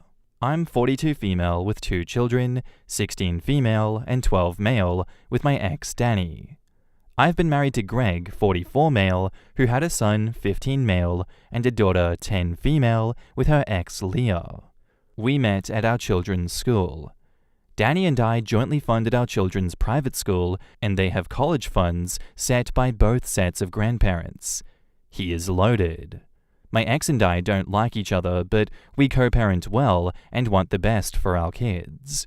Greg and I have decided that things we buy and treat kids equal at home, but school college fund won't be mixed as our exes are involved, as well as gifts from ex-partners. We have had to teach kids the differences between our incomes when it comes to my ex's kids. The kids are nice to each other and do share things, although they definitely love their bio siblings way more. Greg and his ex jointly fund their children's education too, but Leah lost her job recently and has had to downgrade. That means they can't pay for the same school. They had to change schools. Now he's pressuring me that his kids hate that my children go to a bigger international school and that we should change schools after summer. I told him that my kids' education cannot be compromised and that it was clear to us that we are responsible for our children's school as well as college education. We are fighting a lot on this, and he's saying that I am being too tough. He's sleeping in the other room, but I won't change anything regarding my children, and my ex alone can pay for his children's education. If I even try to do this, my kids would never forgive me. I love Greg, but this is the hill that I will die on. I don't think he would have changed his kids' schools if this was the case on my side. Even if it means that I have to lose him, I'm hurting inside, but I want what is best for my children. Edit. I can't make unilateral decisions about my children's education. My ex will drag me to court and will brainwash my kids against me. In the comments, No Stable says, not the asshole. Greg has nothing to do with your children's education and apparently has been that way since the beginning. Greg can't change the rules because he feels like your children are getting a better deal. Your children come first, and their education is so important, as well as being set up by going to a good school, good college, etc. I stand with you on this hill. Greg's an idiot. He showed his true character to the only good thing that he has in life. Greg needs to get over himself and stop thinking that he gets a say on where another man's children goes to school when he isn't even paying for it. They aren't his children. They have a father. Their father pays for their education and not him. Their father's finances and what he provides for his children are none of his business. He needs to get a grip and teach himself and his own children to manage their expectations. They aren't going to get everything they want in life, and there will always be somebody who has more, is better off, is smarter, is more successful than them. They don't get to demand that other people do without because they don't have. Is this even OP's call to change schools, and not something that she would have to agree on with the ex? If OP was stupid enough to cave, it would definitely be dragged into court by the ex. It would be an easy win to get the judge to decree that they can't change schools because there is no financial change to her, so she would be expected to continue her side of the agreement. Greg is 44 years old. He is old enough to have a brain to understand that what he wants is never going to happen. If you look at it from how it's going to be dragged into court and how nothing has changed with OP and the ex, it's just never going to happen. All he is going to achieve by continuing to argue with OP is the dissolution of their relationship, a breakdown in their relationship. He is fighting a losing battle for no good reason for his own idea of fairness. But unfortunately, life is not fair, Greg, and you are going to bite yourself in the ass if you keep fighting that. I don't think OP is the asshole at all for refusing to change the children's school. That is not Greg's decision to make, and OP really has no choice in this instance. There is nothing that OP can do that will satisfy everyone here. I feel like that is such an unfair thing for him to be bringing on to OP, and he can only be mad at himself when the logical outcome of his actions come home to roost. And now, on to the update. Thanks for the feedback. I got a lot of support, as well as criticism. People told me that I should have married the rich guy again, but sorry, love doesn't ask for a bank balance. Some said that I'm an evil stepmother. I pay more than half of our household bills. I pay for the mortgage, and I don't have much extra money left, and I have personal expenses too. Should I stop living at all? I have to dress decently at the office and have to buy things for myself. And my ex will drag me to court if I even dare to change it, and my kids will hate me. I can't lose them. Anyways, update. After I made this thread, the same day I told Greg this can't continue. I told him that my ex will never agree, nor will I agree to it. I asked if there was any aid programs the school could provide to his kids.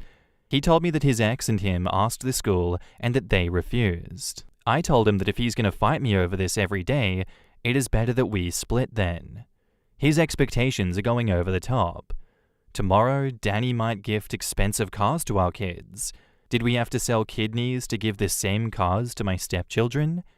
Tomorrow, he transfers his business to the kids. Would he expect them to give shares to the stepchildren? He apologized and said that he doesn't want to leave me. He cried, and we had a heart-to-heart. The next day, we invited Leah, and we devised a plan. Leah also has a lot of debt, and she is drowning. With all the salary changes and little compromises here, like 1 vacation a year rather than 2, we can afford the fees for the elder stepchild. I will contribute some to it too. Greg's son is 15 and in the 10th grade. So we can afford his fees for 3 years. The 10-year-old female would still need to go to the cheaper school for 3 years. If Leah's and Greg's financial conditions don't change, that is, which they might change in the future. But when her brother graduates in 3 years, we'll transfer her back to the better school once again. We talked to the school again, and he's transferring back in a few days. The kid is happy, and even though the stepdaughter is a little sad, we cheered her up and will try to make it up to her in other ways. I know many asked for me to divorce, but he isn't a bad person. Yes, he reacted harshly, but he apologized to my kids and to me. This is it for now, so thank you for every positive comment and suggestion. Take care. Edit to add, people making assumptions that I'm taking from my children? No. My post was about education of kids and our agreement. If I was the only one paying fees, I would still never have accepted Greg's ultimatum. I would have chosen divorce, so stop assuming. Nothing has been taken from my children's plate. And someone in the very first comment said that I do the bare minimum for my kids and my ex does the heavy load. My ex earns millions. How could you expect me to compete? I pay for things in my capacity. I do savings for them and many other activities. If that is bare minimum, then so be it. In this forum, people are hypocrites.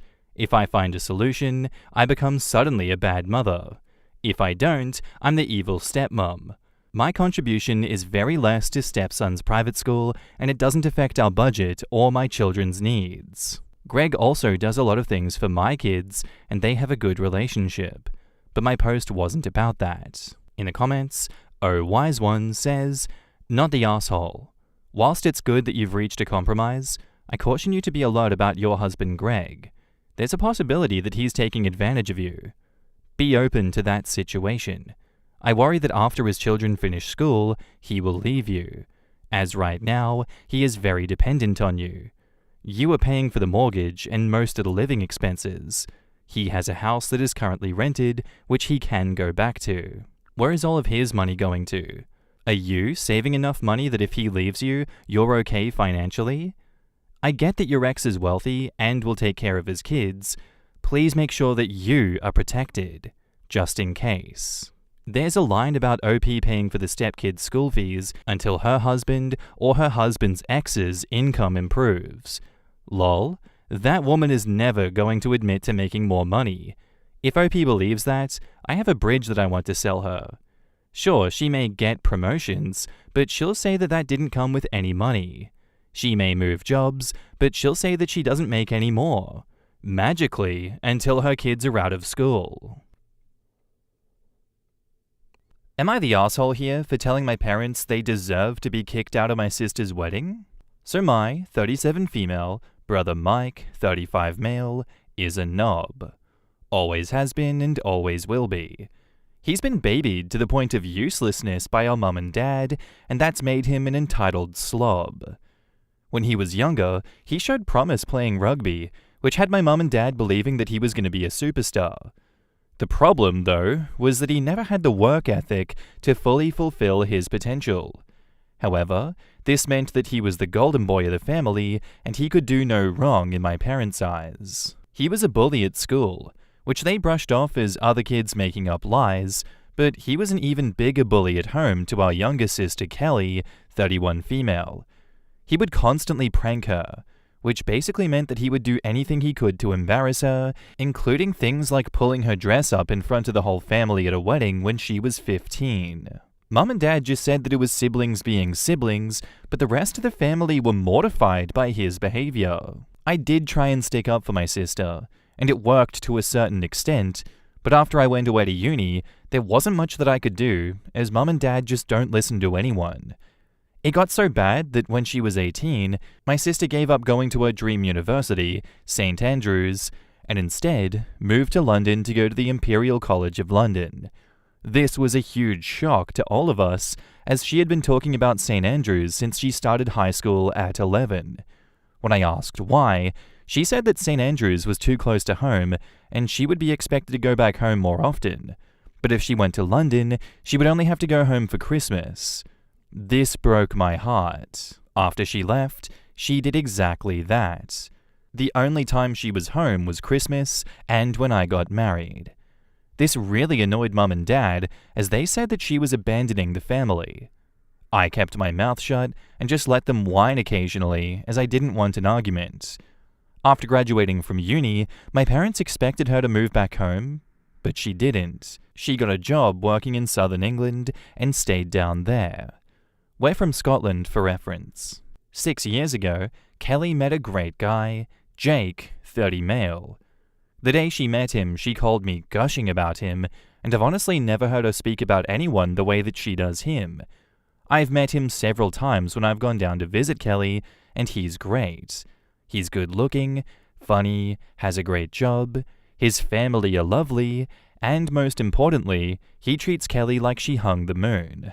It's very cute. After she met him, she cut down how much she came home even more, as she spent the first Christmas with his family, and then the pandemic happened, so she ended up not coming home for 3 years. Her first Christmas home, Mike started his usual bullshit, trying to be the center of attention. When it didn't work out as well as he wanted, as most of the family were more interested in getting to know Jake, he then tried to prank Kelly. He got a big bowl of water and was going to pour it over her. Jake saw what was happening and stepped in front of Kelly, telling Mike to not even think about it.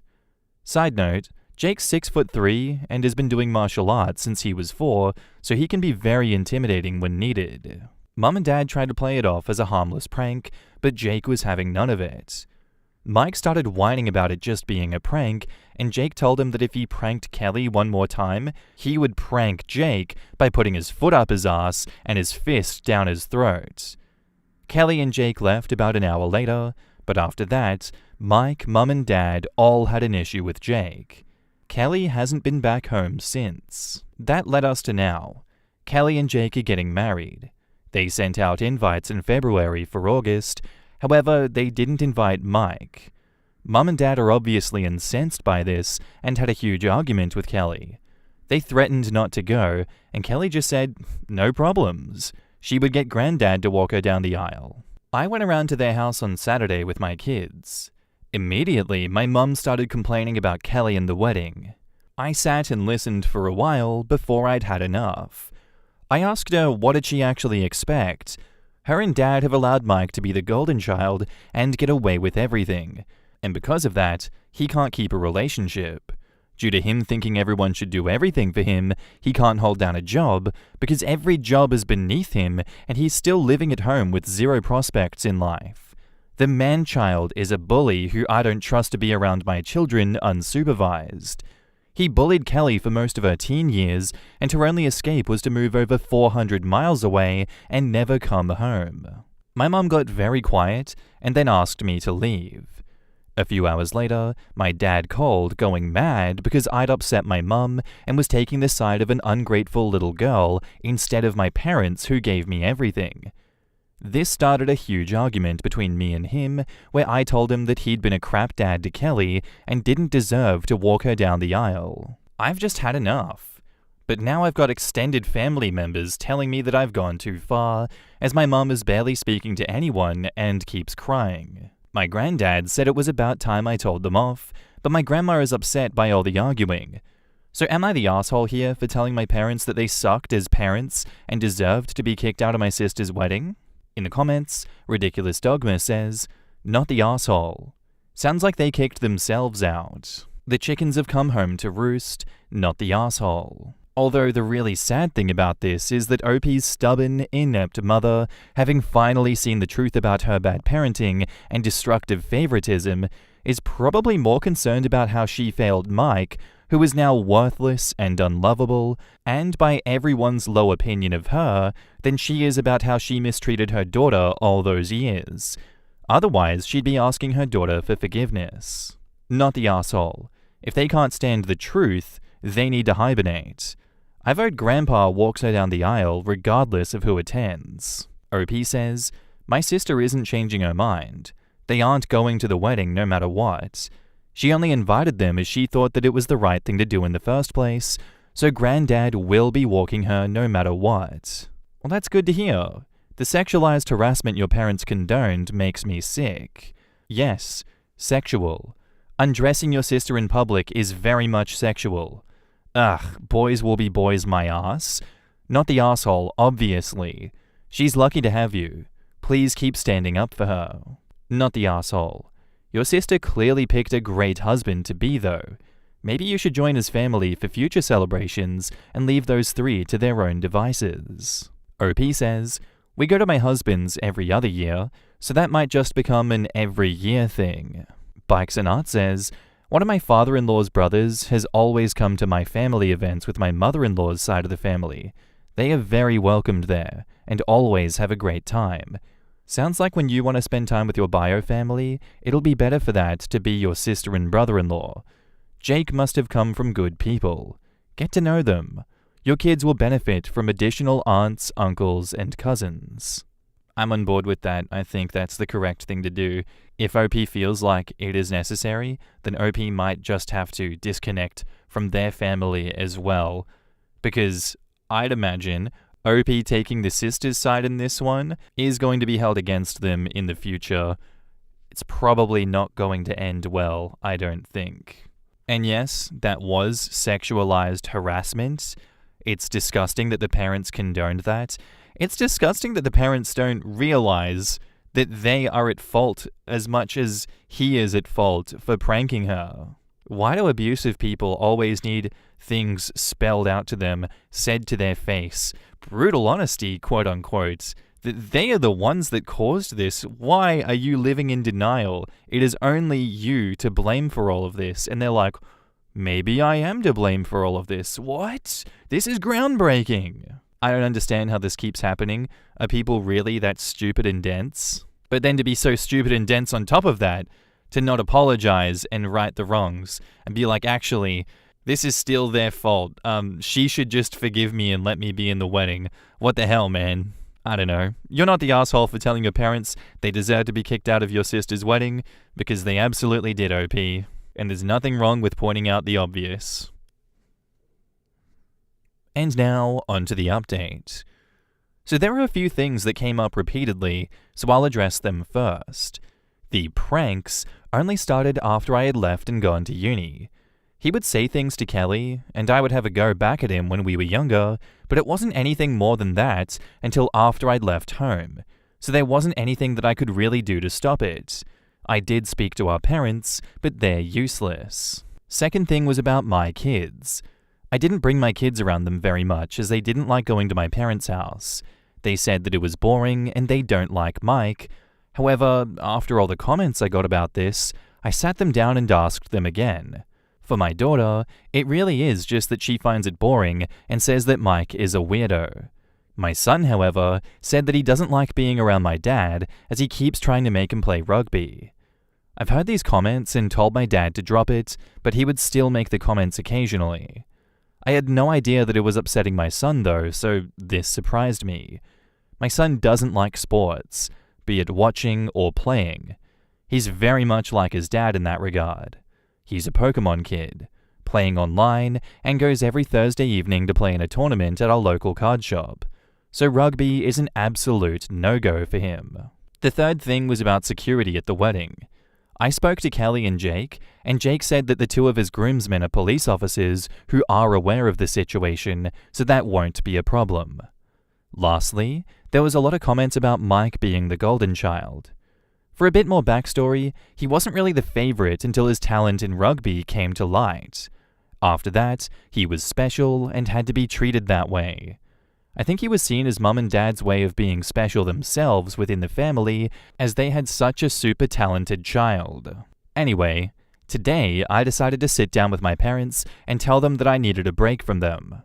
When I got there, my dad immediately wanted me to apologize to my mum, but I said that wasn't going to happen. There was a bit of back and forth between him and I until my mum stepped in and asked why I was there, if not to apologize. I told them that I'd spoken to Kelly and she didn't want them at the wedding at all, that they needed to stay away and respect her decision. They weren't happy, but said they wouldn't go where they weren't wanted. I then told them that I wanted space until after the wedding, as I couldn't keep being around them and keeping my mouth shut. I thought that space would be good for all of us. My mum wasn't happy and started on about seeing my kids. I told them the truth. My kids hated coming to their house and told my dad exactly why my son doesn't want to be around him. He got upset by this and said that rugby would be good for him. I shut that down and said that I'm not going to force my son to do something he doesn't want to do and something I know that he will hate. I also told him that if I hear him mention it around my son again, then he won't see my son again. Right now, they will only be seeing my kids at family events, so I'm hoping that it won't be a problem. I then asked them what their long-term plan was with Mike. Are they going to keep things the way they are until they are 90, and will Mum still be making all of his meals? What happens when they're gone? Who will look after him, because it won't be me? What happens if they get ill? Who will look after them? Mike is incapable, Kelly lives down south, and I plan on moving back to my husband's hometown 3 hours away once the kids have left home, so I can't do it. They just looked at me blankly. I really don't think they'd ever thought about any of that before. I told them they had set Mike up to fail, and now they needed to deal with it.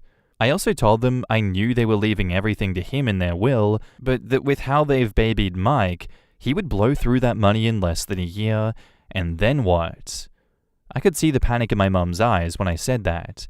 She either hadn't thought about it, or she thought that I would look after him, which she now knows is not gonna happen. I also think she was shocked that I knew about their will. After me telling them what low contact with me was going to look like going forward, and them not being happy about it, I left. Hopefully I've given them a lot to think about. I'll check in with them from time to time, but that's all right now. I'm going to go visit Kelly in the next couple of weeks, so I'm looking forward to that. My extended family have also backed off after I sent them all a text saying that if they were so concerned about my mum, then they could be her support system and deal with Mike the same way Kelly and I had to for years. Not surprisingly, none of them wanted to. Otherwise, I'm just going to try and get on with things as normal. Thanks for the not the arsehole verdict and all of the advice. It opened my eyes to a few things that I'd been brushing off. In the comments, Sufficient Lie says, "What a great update. Good for you on making things crystal clear for your parents. They now have choices to make to avoid the logical consequences of coddling your brother, or they won't. In either case, you're rid of them until or if they ever figure things out and make things right. However, if they don't, not your circus. Leave them on no contact or low contact. Good on you for setting boundaries and standing up for your kids. Wishing you peace and a smooth visit to Kelly." My favorite part about this is the panic in your mum's eyes when you told her that you're not babysitting a whole-ass man-child after she dies. Deep down, she knows her son is an irresponsible chucklefuck and will absolutely blow through their hard work in a matter of months. No amount of money or safety net is going to keep that asshole from booting himself into his own face because they've never held him accountable for anything. Couldn't agree more, and I don't know what the solution to this is going to be either, much like OP said. I feel like I see things like this quite often, and there has been an example in my own life, not directly tied to me, but it seems that the answer in that situation was selling the house and moving to another country, and leaving that guy to fend for himself. He's old enough to look after himself, he's had enough time to understand how to get a job, get yourself on your own 2 feet, and live independently, and not have to live with your parents your whole life. Whether that results in OP's parents dying and him being forced into that situation himself there, or the parents choosing something else to do to force that independence upon him, who knows? But I hope OP stays out of it. I really do. It's so funny seeing extended family come at them and attack them like the flying monkeys they are, but then be like, I'm not dealing with that. I'm not doing any of that. Hell nah, that's a you problem. But yeah, still not the arsehole. Thank you for the update on that one, OP. It really feels like that was the expected situation here, and I'm very much happy you're protecting your peace and setting those hard boundaries. Your parents deserve everything that's coming to them, so good luck to them on that.